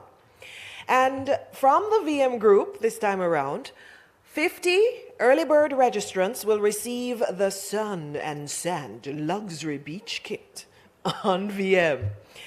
VM Group's luxury beach kits will be gifted to the early bird winners on the opening day of the conference. So, if you are lucky, 50 early bird registrants are going to receive our, say it with me, Sun and Sand, you have to say it in the same tone, Sun and Sand Luxury Beach Kit on VM. Remember, Diaspora Conference, ja.eventbrite.com. I see heads down, I see fingers flying. So while you do that, I will use the opportunity to introduce our next speaker, who is in fact our keynote speaker. There are 9 guiding principles that encompass the beliefs and values of the Ministry of Foreign Affairs and Foreign Trade and serve to inform the operations of the ministry in diaspora matters. They are patriotism, inclusive participation, trusted partnerships, intergenerational engagements, respect for human rights, gender equity, evidence-based approach, mutuality, and communication. Now, they foster a culture of understanding regarding the importance of the diaspora to Jamaica's sustainable economic development path. And they provide a foundation that underpins the conceptualization and the whole context of the policy. These principles align with the global thrust for meaningful engagement of the diaspora in economic and social life, and against this background, we now invite Senator, the Honorable Kamina Johnson-Smith, Minister of Foreign Affairs and Foreign Trade, to deliver the keynote address. Help me welcome her.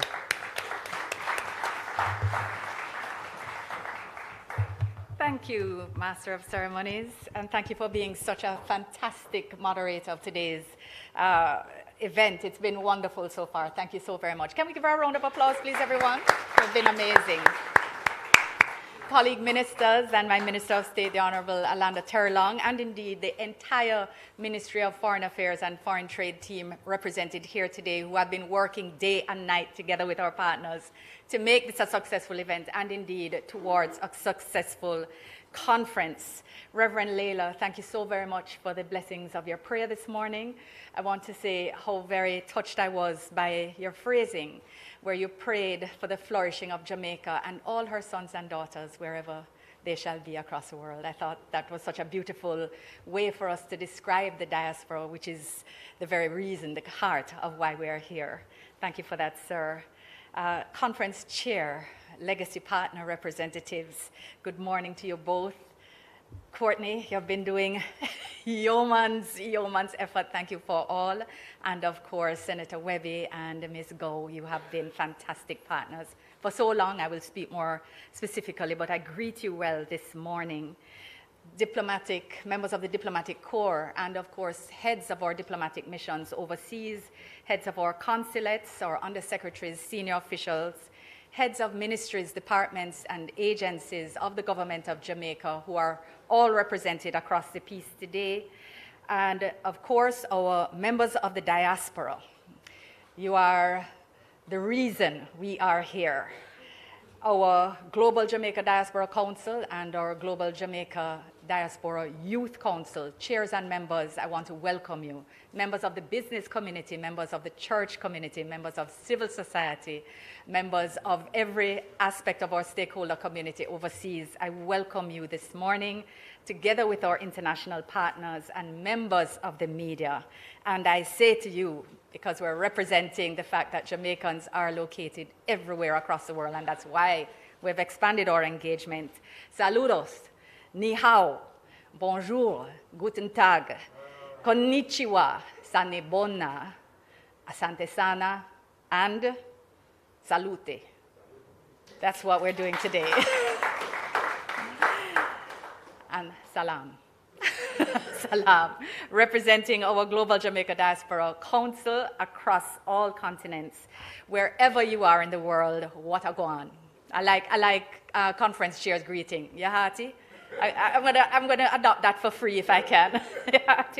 I love that. I hope you've had a joyful Easter and that National has not done too much damage through its products, but and that you've emerged refreshed, renewed, and ready for our journey ahead.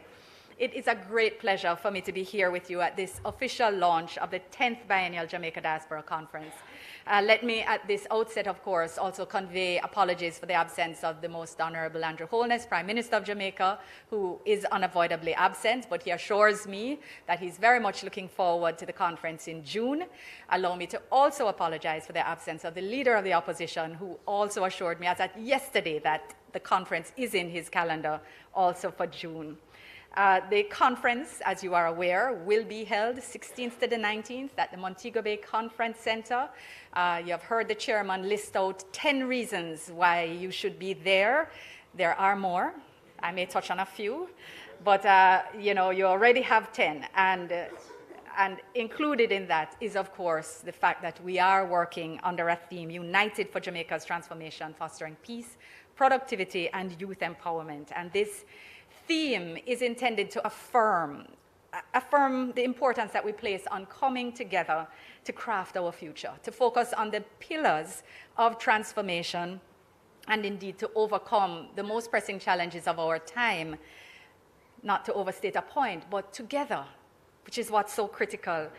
In a world as fractured and divided as it is right now, working intentionally for unity, to be united in building towards even greater and more inclusive growth and sustainable development. The embrace, the engagement, the empowerment, the inspiration, the coming together of our diaspora is of critical importance to this process. The fact is that you are the heart of this process as a people who have not only demonstrated a strong migratory instinct over the years, but also a deeply grounded and connected sense of identity, coupled with an outsized view and vision of our country and ourselves as Jamaicans. We have to harness this unique essence, and we can do it together. And it is in that context that this global launch is a precursor to an event which promises to be a rewarding and productive, our 10th Biennial Diaspora Conference, one which will not only allow us to reflect on what we have accomplished, but perhaps even more importantly, look at what we can and will do together. So again, let me just add very, very simply and perhaps inelegantly, conference chair, quite simply at this conference, connections will be made, partnerships will be born, some will be strengthened, business opportunities are going to be created. You have to be there to be a part of it all. The experience will be that much richer if you are on the ground. And for those of you who have come before, you know it's good. And this one is going to be better. So we invite you. These conferences have become a time-honored and indeed a signature event on Jamaica's national calendar. And the strong interest that's already being experienced and expressed at home and in the diaspora has been entirely humbling and encouraging. Since my appointment as minister in 2016, I really have felt very privileged to oversee and be involved in the last 3 conferences, going back to the 7th staging in 2017. But I am particularly thrilled that this conference will benefit from the energy and drive of Minister Orlando Terrelong, who since his seamless appointment in May last year, and we're counting, we're saying we can't believe that it's been a year already, but since then he has been anchoring and driving not only the diaspora portfolio, but getting us ready for this conference. I want to commend him and thank him publicly for all of his efforts thus far and for overseeing the planning and organizing of this 10th staging. As we can see from today, things are going well. Things are going well. Conference chair, I want to extend a special thank you to you again for maintaining an active and impactful level of involvement in diaspora engagement over the years, and for being a reliable and long-standing legacy partner through the VM Group. And so I thank you for this, along with our other legacy partners, Jay and Grace, our outgoing chair, who's always there and who stayed over in the COVID period, even though it was particularly difficult. I know you have all heard it, the patriotism, the passion, the authenticity. There's no pretense, there's no lack of clarity as to where the heart of these companies' success lies, and it lies in their love for Jamaica, and it shines through in you all. Very different styles, but very, very impactful in all.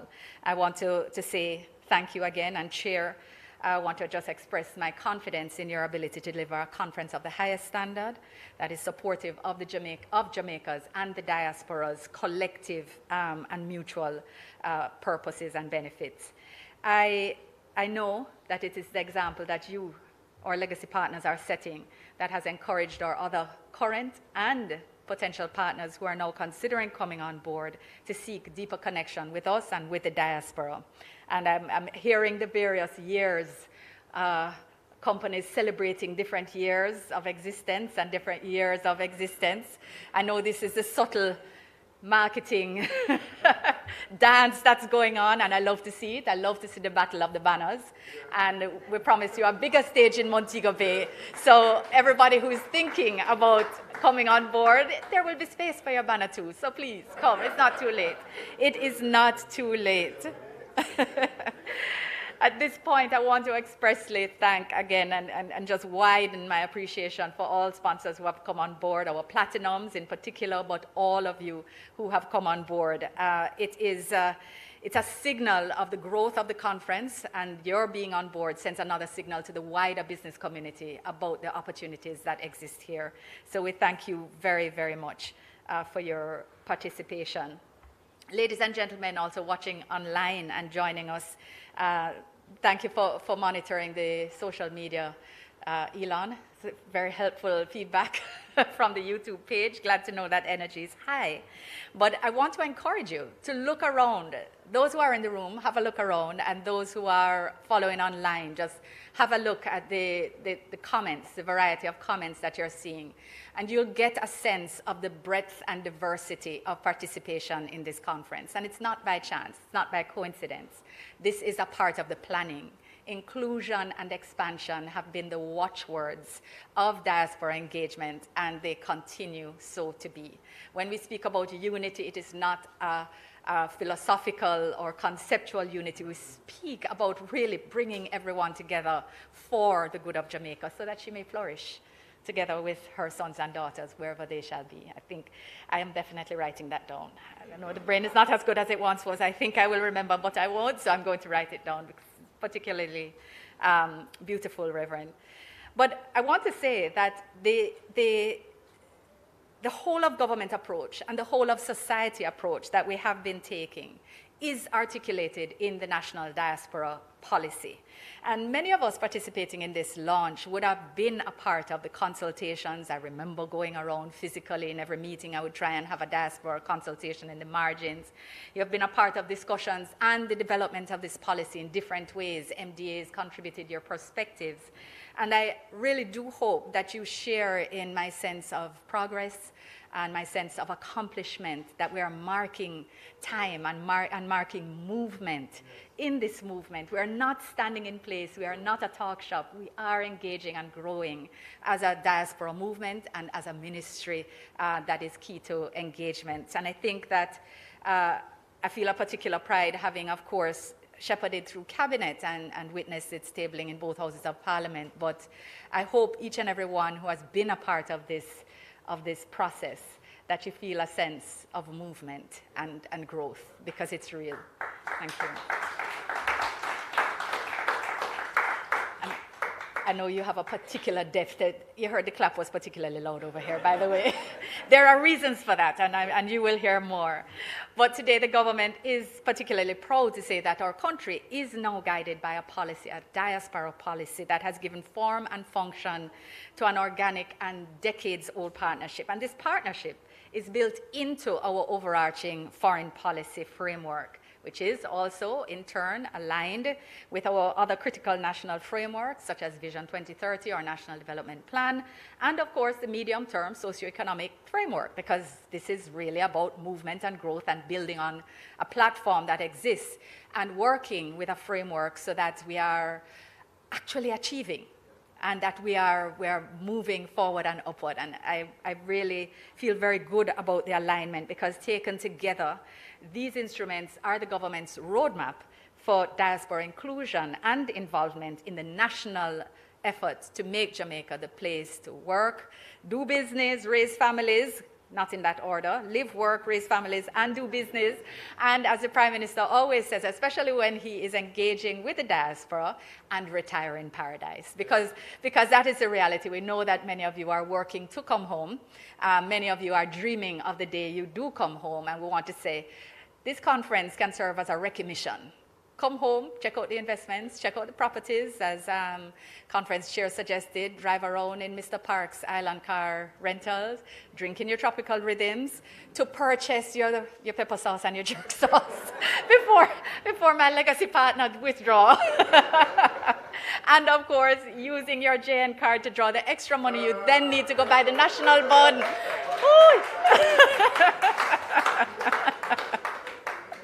So everybody's there, and VM is, of course, there at the heart. Yes, leading it all. So we very much are looking at how it is that we ensure that the diaspora, as a critical and influential partner in nation building, can move from strength to strength.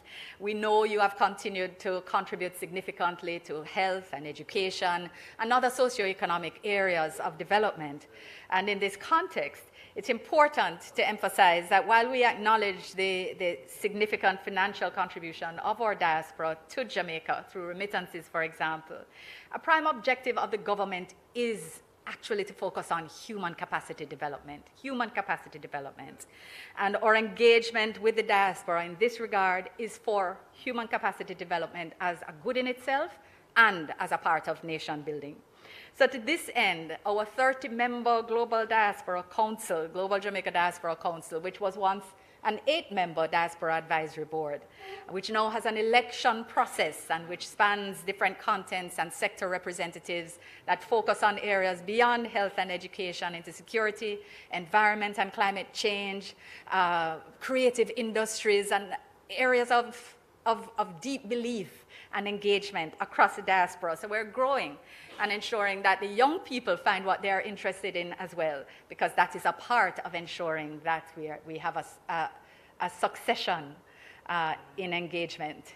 We want to ensure that our second and third generation diaspora members feel connected, find new ways to be connected, and that will help ensure that we have a future that continues to flourish. So I'm not sure if somewhere in there you might have found another reason or two to attend, but even through these councils, we're finding ways to engage members within our local workforce, and you're going to hear more about that at the conference, so I won't tell you now, so that's another reason to come. Now, I want to commend, again, the members of the diaspora who have supported and who are participating in the councils. The truth is that when we launched, the week that we launched was the week that COVID hit. So we made it, we started and we operationalized, and we have subsequently had elections again, and we have a new cohort. And it is important that you recognize that the disruption that occurred could well have fragmented and caused failure. And it was a true demonstration of the resilience of the structures and of our people that makes it continue to grow. So I want to commend members, past and present, and those who are looking on and considering. I think the next elections are in a year and a half, so stay tuned. But our conference this June will, as mentioned before, provide more opportunities for networking and dialogue and for implementation of ideas and mapping of paths. And we do feel confident that it will provide opportunities for you to make good returns on the investment of coming to Jamaica. So I want to encourage your registration. I want to encourage your participation, not only for your luxury beach kit. Paula, I'm not sure. Luxury something beach kit. I feel like I'm missing a word, but it sounds great, and I would like one. But I think I might not be eligible. So I'm just going to work with trying to make it to the beach with tropical rhythms, outgoing chair, yes. But look at it. You will be in beautiful Montego Bay if that weren't reason enough. But the opportunities that are going to be present, and for those who I know I've been engaging with you for years, it is not only JAMPRO that's going to be there. It is the JBDC also. So we will be catering for business at different levels. Those who want to start micro and build, we are here for you. Those who are ready and with your shovel in hand, JAMPRO will be there for you. So I just want to share that we will have something for everybody. We want to encourage you to come at every level. If you're thinking of starting up a creative well, not a creative company, or if it is that you are in the film industry, remember we have the new screen development initiative here. There is content galore. We want you to come and engage with JAMPRO on those matters. It's not only traditional areas that we're looking at. We really are looking to expand to make this exciting, impactful, and beneficial for you. We plan these conferences with you in mind. So we want you to be confident in that. You're going to hear some more about the agenda. But don't think that it's too late for you to make suggestions if you feel that there's a burning gap. And we're still, of course, finalizing some of our participants. So if you feel you have a lot to contribute, please make sure that you make contact with us. Ladies and gentlemen, I want to just share on a sort of slightly different level that on the bilateral and multilateral fronts, the government of Jamaica does continue to make sure that our international partners are aware that our diaspora is of utmost importance to us. And this has meant that our insistence on issues and our advocacy has, in fact, made our diaspora engagement model a point of reference for other developing countries who are seeking to engage with their diasporas. And this is something of which we can be proud. But what it has also done is obtain development funding for diaspora-related matters. And I want to just share one with you because you have heard a part of it, but then there's another part that will come at the conference, so it will be another reason for you to come. But one of the things that we obtained was a $200,000 US grant to develop our JamDem platform, which Minister Terry Long received the handover from the International Organization for Migration earlier this year, and we will be launching officially in June. So we have been listening to you for years. Diaspora members, you have wanted a specific path for your investment. We have heard you, and it's going to be here in June. So again, another reason to come. Seasoned with breeze, Jamaica breeze, and music. Cannot want it any better than that. So this virtual platform is designed to boost trade and investment between Jamaica and the diaspora. There is so much for you to hear about that. And again, there are too many reasons for you to come. Jamaica has also forged partners and connections between our diaspora and other global actors, that's just IDB, the EU, the OACPS, etc. So this allows us to benefit and to contribute to international best practices. And I wanted to just take an opportunity to celebrate Ms. Gao, you spoke earlier about us celebrating the greatness of achievements of persons in our diaspora and using those as opportunities for inspiration and of course, to drive us to do more. And there's one that had been brought to my attention recently because it's a little unusual, and I thought it should be highlighted. Mrs. Elizabeth Mullings-Smith, who is a GJDC member responsible for development issues, that's another area that we've expanded into. Last year, she participated in talks in migration and climate change adaptation held in the UK with the Global Compact for Migration. And coming out of that, the country in which she resides, which is the UK, their government incorporated some of her suggestions and interventions in their participation in COP28 and in the Global Compact for Migration regional reviews, which is massive impact of a Jamaican born and grown lady who lives overseas and who is doing her best in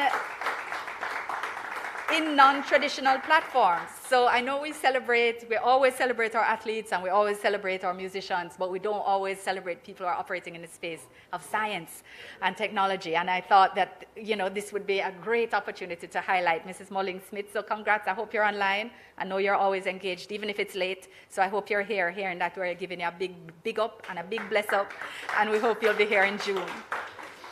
And ladies and gentlemen, without a doubt, you, our diaspora, continue to be our biggest flag bearers, our strongest wavers of our flag, our greatest cultural ambassadors. And our authentic personality is one that exudes pride, determination, and of course, a strong sense of family and connection. So I want to assure you again that we're planning for you to come and we're planning for you to bring your families. We really hope you will be able to take the time to do the work and also to enjoy, because that's one of the beauties of Jamaica, that you have the best of both worlds. We have been making a deliberate attempt to incorporate our second to fourth generation Jamaicans, and I want to applaud those who have already been reaching out about how to take the opportunity to be here and how best to participate. We're looking at how best to help support your participation. You're a little younger in the thing, so things may be a little more difficult for you to organize. Legacy partners, this may be something that we have to look at again as well, but it's one of those things. But some of our young people are particularly responsible for increasing the volumes in our passport applications and citizens applications that Mr. Winter is dealing with. And this is because they have been determining that they want to participate in different sporting activities as Jamaicans. They want to become Jamaicans. They want to access that citizenship that they are entitled to under our Constitution. And they want to play football. They want to do track and field. They want to do rugby. They want to do ice hockey. You do know we have an ice hockey team and a rugby team and that they do very well, right? Yes. So there's nothing that we put our minds to that we cannot win at, literally win at as well. So this is, Mr. Winter, part of your volumes that we are asking you to kindly deal with very quickly as well. Thank you very much, sir.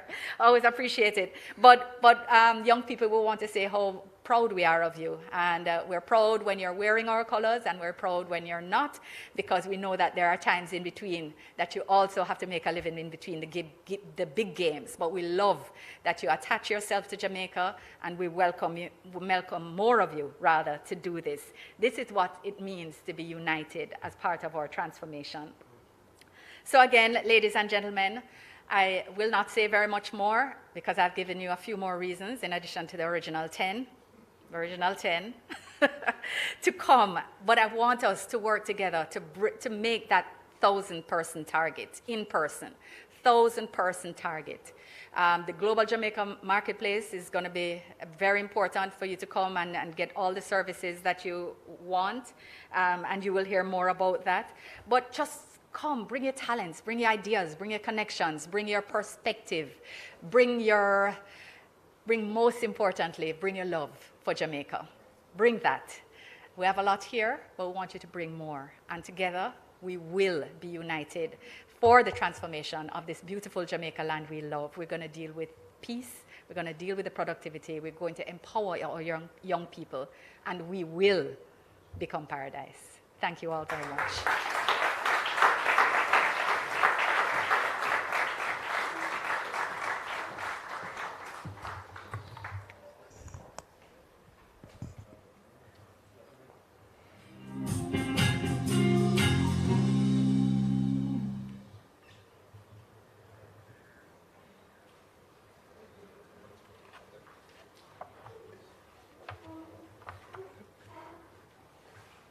Minister, while we are engaged with the commercials, I want to remind you to add volleyball to your list of sports. Volleyball. Yes, thank you.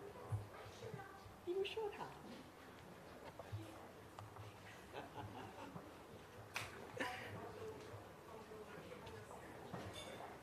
JN Money Cat sent from abroad. JN Money Cat. Send the money. Move on, withdraw in a hurry. JN Money Cat free. Pay a TRN and the ID. I want to pay out quick cash. But just like that. Get the JN Money Card. It's safe, convenient, and free. JN Money Card, sent from abroad. JN Money Card.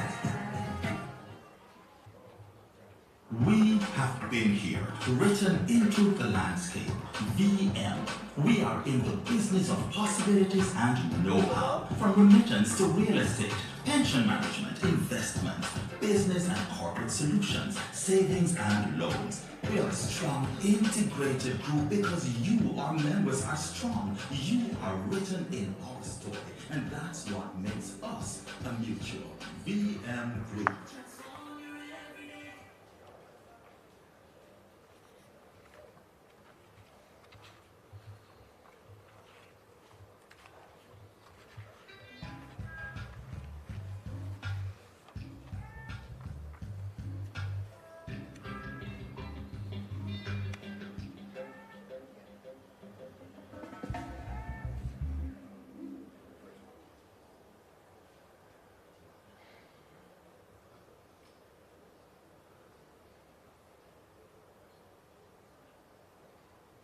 You know it's national.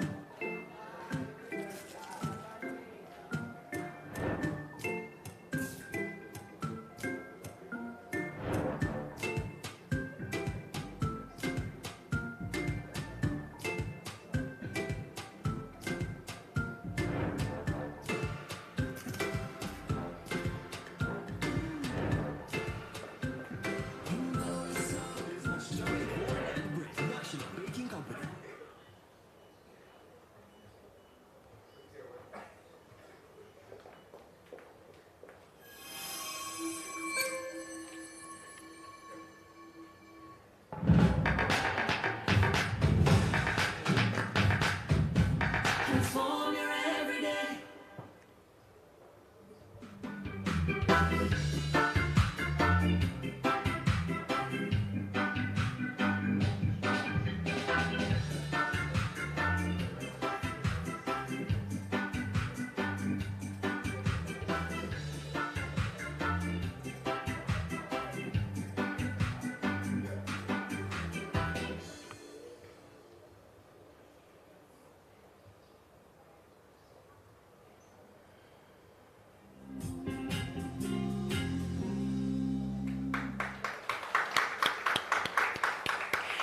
Welcome back to the official launch of the 10th Biennial Jamaica Diaspora Conference.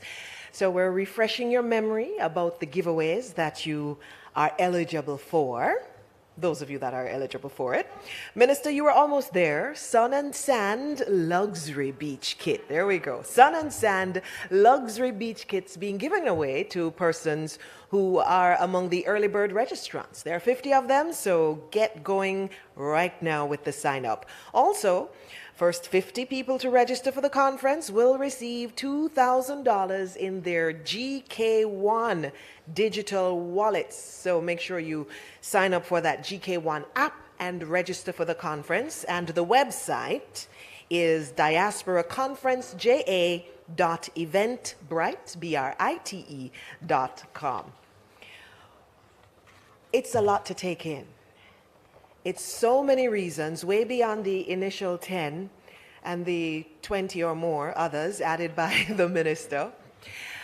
We want to put all of that in the context of exactly what's going to happen.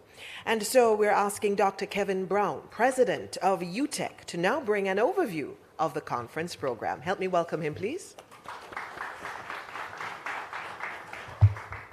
Thank you.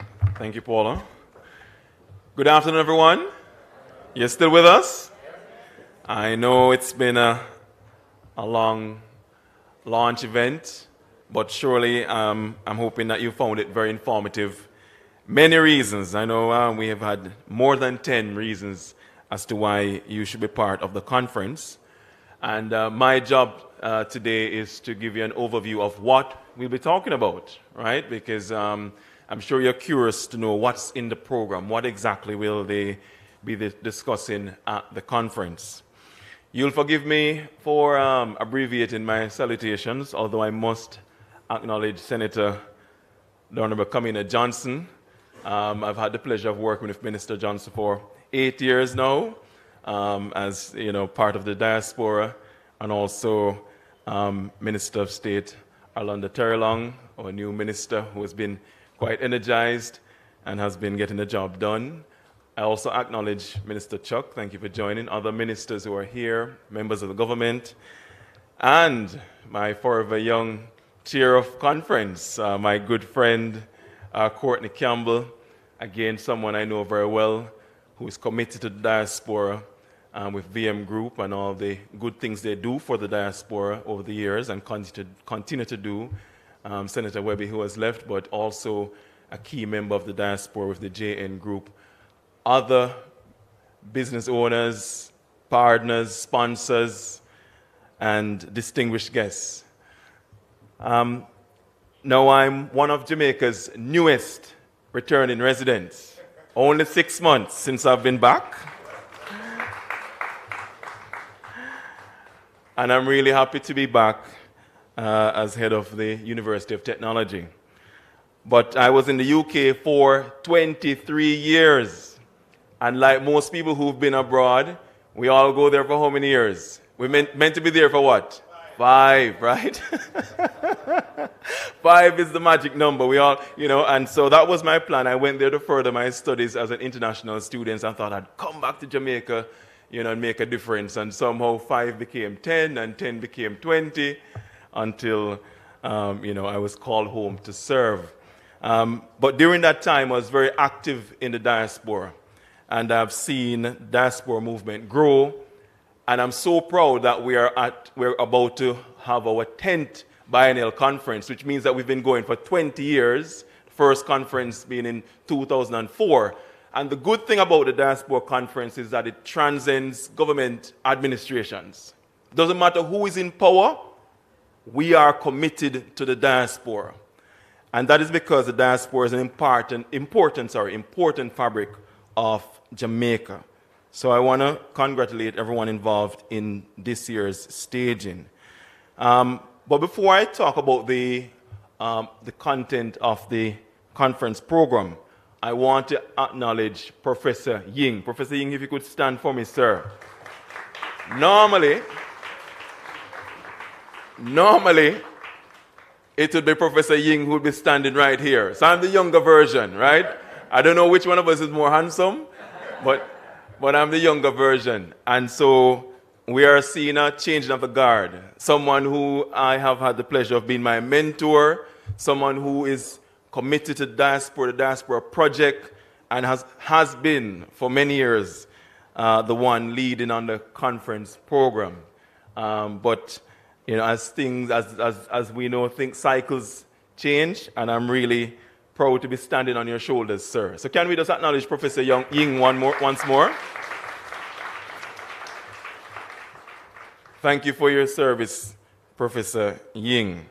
And I know I hope you won't judge me too hard on the program we're putting together this year, all right? Don't worry, I'll be coming to get your buy-off on it as well. I also wish to acknowledge members of the Global Jamaica Diaspora Council, members of the Global Jamaica Diaspora Youth Council, who I know have been active in the consultation process. How do you put together a diaspora conference? 3 million people to satisfy overseas, plus those in Jamaica as well. How do you formulate a program that captures the themes and the salient conversations that we all want to have? And over the years, we've been having consultations with the diaspora, through diaspora associations, through the consulates, and here in Jamaica as well. And we've always tried to capture the main themes. This year, we will be aiming to put the diaspora at the heart of the conversation in the format of the conference with respect to panel discussions that will allow for interactive discussion. Now, somebody say, well, I heard that before. But I'm promising you that we will do it this time round. So when you come to the conference, you will be able to participate fully in the conversation, right? It won't be us talking at you, but you will be able to have your voice. Of course, we'll have some keynote speakers, but the bulk of the conference will be interactive. Now, the theme of the conference is United for Jamaica's Transformation, Fostering Peace, Productivity, and Youth Empowerment. United. I want to say to my friends in the diaspora, we have to unite to develop Jamaica. Developing Jamaica is not a government-only project. All of us have to participate in that initiative. And so we are assembling in June, united, to have the conversation, right? And to share our opinions and thoughts on how we have a better Jamaica through fostering peace, productivity, and to empower our young people. And so, as always with most conferences, we will continue with our church service. So there'll be a church service on the Saturday, there'll be a church service on the Sunday, along with our opening ceremony. And the opening ceremonies are always a very exciting and colorful event. And in terms of registration, I know our project manager, Lisa, and we're meant to be launching an Eventbrite page fairly soon in short order for you to register and to commit to attending the conference. We are aiming to have 1,000 of you in Montego Bay in June. And so as part of the program, we will have our normal marketplace. But the chair of the conference, Mr. Campbell, wants the diaspora to know that this year the marketplace will not just be about Jamaican businesses having a presence. We want the diaspora businesses to also book their place at the conference for the marketplace. Come and tell us about your businesses in the diaspora. Right? So make sure you book your place and come down. It's not just about you seeing the Jamaican-based businesses, but we also want you to advertise your enterprises here. So let me just go through very quickly the topics of discussion. You've heard us talk a lot about investing in Jamaica. I can tell you I've returned to Jamaica. I live in the corporate area. It's a construction site. Jamaica is building. All right? And so what we want is for the diaspora to be part of this construction boom. I was in the diaspora, and I know one of the things we complain about is, well, other people are coming to own Jamaica. Well, here's the thing. That's fine. But it's also your opportunity to own Jamaica too. Jamaica is open to you. It's yours, not because you live overseas, and you should come and claim Jamaica. The opportunity is there. Jamaica is open for business. So we will be talking about investment and business opportunities. You will hear more from Jampro, who I can say from my experience at Jampro has been a fantastic facilitator for anyone who wants to do business in Jamaica, but they've also assisted many Jamaican businesses to take their enterprise overseas as well. We will talk about small businesses. We will talk about Jamaica's growing startup ecosystem. There are lots of startups here, including our startup incubator at the University of Technology, and many more. There are opportunities for young people in the diaspora who want to come home with their tech startups. You can do it right here in Jamaica. So we'll be having that as a major plenary session at the conference, and you'll be hearing from government ministers and others as well. And again, that will be an interactive session where you will have your say. We will also talk about education. The Ministry of Education has launched its transformation program. And at the heart of the transformation program is the diaspora. The diaspora has always supported Jamaica's education. During the COVID-19 pandemic, it was the diaspora who answered the call to donate tablets. It's the diaspora who is donating books. It's the diaspora who is always trying to give back to schools. But now as we enter the digital age and we are now modernizing our school system, and you hear the government talk about the launch of STEM schools, we again need the diaspora to come to the conference to tell us and to share with us how Jamaica can continue to grow its education system as we enter this technological age that keeps changing so rapidly. How do we ensure that our curriculum is fit for purpose? How do we ensure that our schools are well equipped in giving back to Jamaica? Come and tell us what you can do for Jamaica and how you think we should be shaping our policies. We want to hear from you. There are many of you in the diaspora who are esteemed education professionals. Come home, come to the conference, and share with us your thoughts on the issue. In addition to education, we will be talking about how we can support our diaspora wherever you are. Many of you complain that, well, it seems to be a one-way conversation. The government keeps asking us, well, give to Jamaica, give to Jamaica. Well, that's not the case. It is a reciprocal relationship, and we will be talking about how the government can support you in your local regions where you live, how we can support you with some of the challenges that you face, and how we can ensure that doing business with the government and with the private sector is easier. You heard Minister talk about the soon-to-be-launched JamDem portal. That portal will be a one-stop shop for you to go online wherever you reside in the world to get all the resources you need to do business and to support you across the diaspora. Peace and productivity is another topic.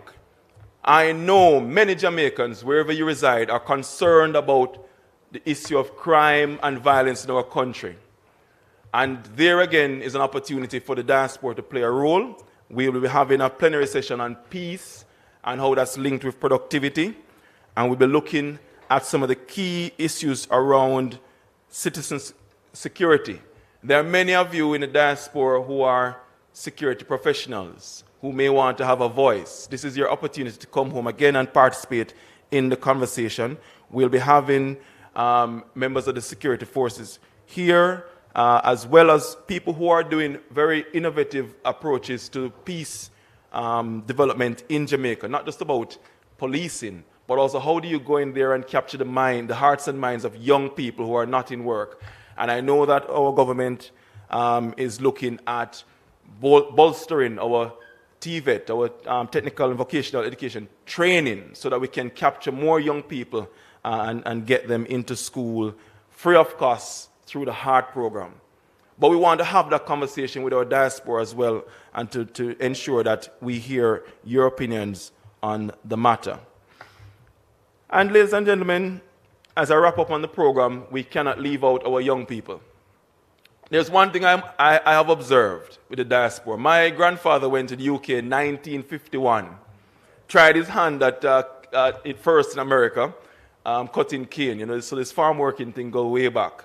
So he went to the 50s to Florida to cut cane, found that there were snakes in the cane, so because they don't burn the cane there, so you're cutting the cane and all the rodents and snakes are there. So he said, well, let me try the UK. And he went to the UK in the 50s. And then I went there as a next generation, right? My children have a very different mindset to my grandfather. They have a different mindset to me. Their commitment to Jamaica is different. They are not going to be the generation that sends home millions of US dollars of remittances to this country. So let it be known now, if you haven't heard it before. They are not going to be the ones. They want to come and invest in Jamaica. They want to see what Jamaica can offer them. It's a very different value proposition. And we now have to have the conversation in a conference like the Diaspora Conference to say, okay, well, how do we really engage these young people? Because they're not going to, the generation of the remittances, unfortunately, is going. And how do we service these young people? How do we ensure that, one, they are feeling very Jamaican? Right now, my children are visiting me, and I'm making sure I'm taking them all over the place, right? And I want to put them in school in September. And I'm saying to the diaspora, you can also send your children to school here. We have good schools. You can send them to university here. We have good universities, right?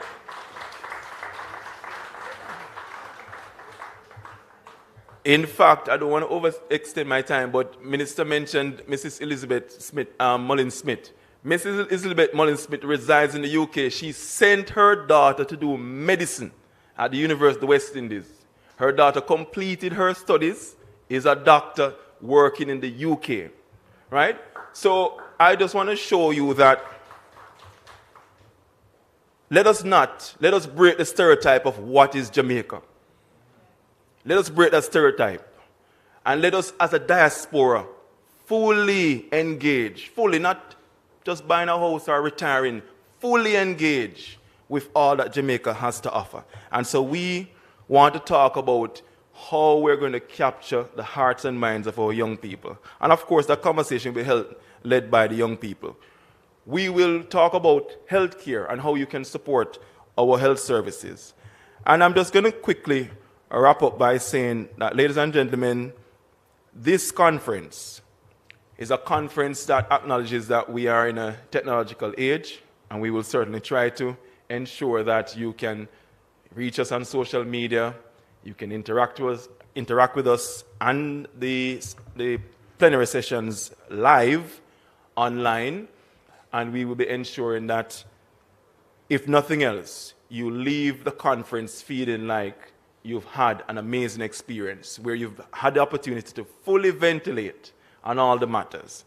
And before I forget, that we are also going to, because I remember I have a friend here, Silburn Sidal, visiting from the UK. And Silburn came up to me before I came and said, are they going to talk about, is there anything political on the agenda at conference? Yes, Silburn, we will be talking, we will be talking about constitutional reform in Jamaica, right? And I know the Ministry for Constitutional Affairs has been having town halls in diaspora. We'll be having a discussion on constitutional reform in the conference. I know some of you want to know about diaspora voting and all the rest of it. Well, come and join the conversation at the conference as well. So I want to congratulate the organizers for putting on what will be a very special event, and I look forward to seeing you all there in Montego Bay in June. Thank you.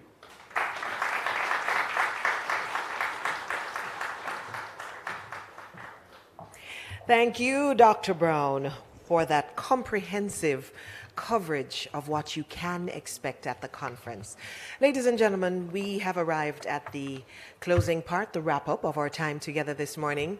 We want to specially thank those of you who joined us online. You were busy doing something else or couldn't be here in person, but you made sure that you could participate.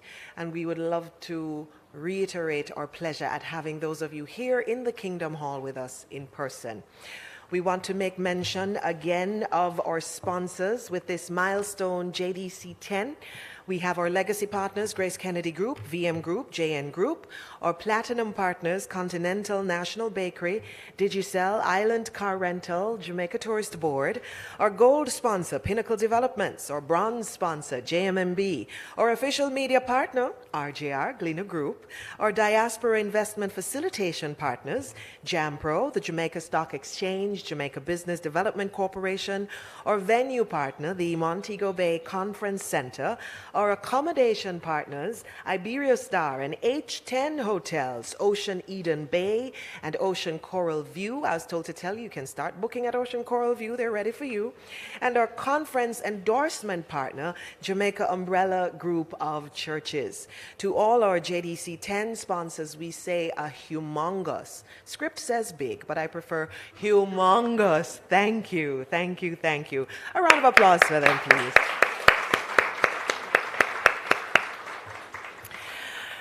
And of course, sincere gratitude to the JDC 10 project team, the hardworking staff of the Ministry of Foreign Affairs and Foreign Trade, who will not only see the conference through to its successful execution, but ensure that post-conference, the ideas, the recommendations, all the information that you have brought to that table will be collated and assessed.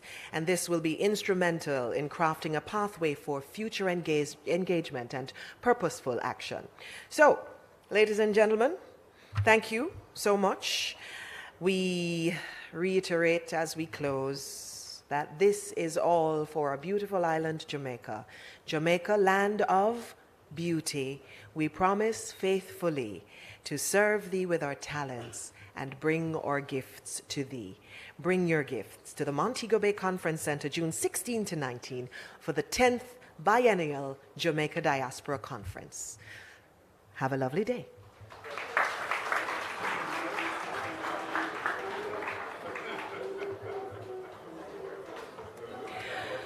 Just to let you know, ladies and gentlemen, there are refreshments being served outside the Kingston Hall.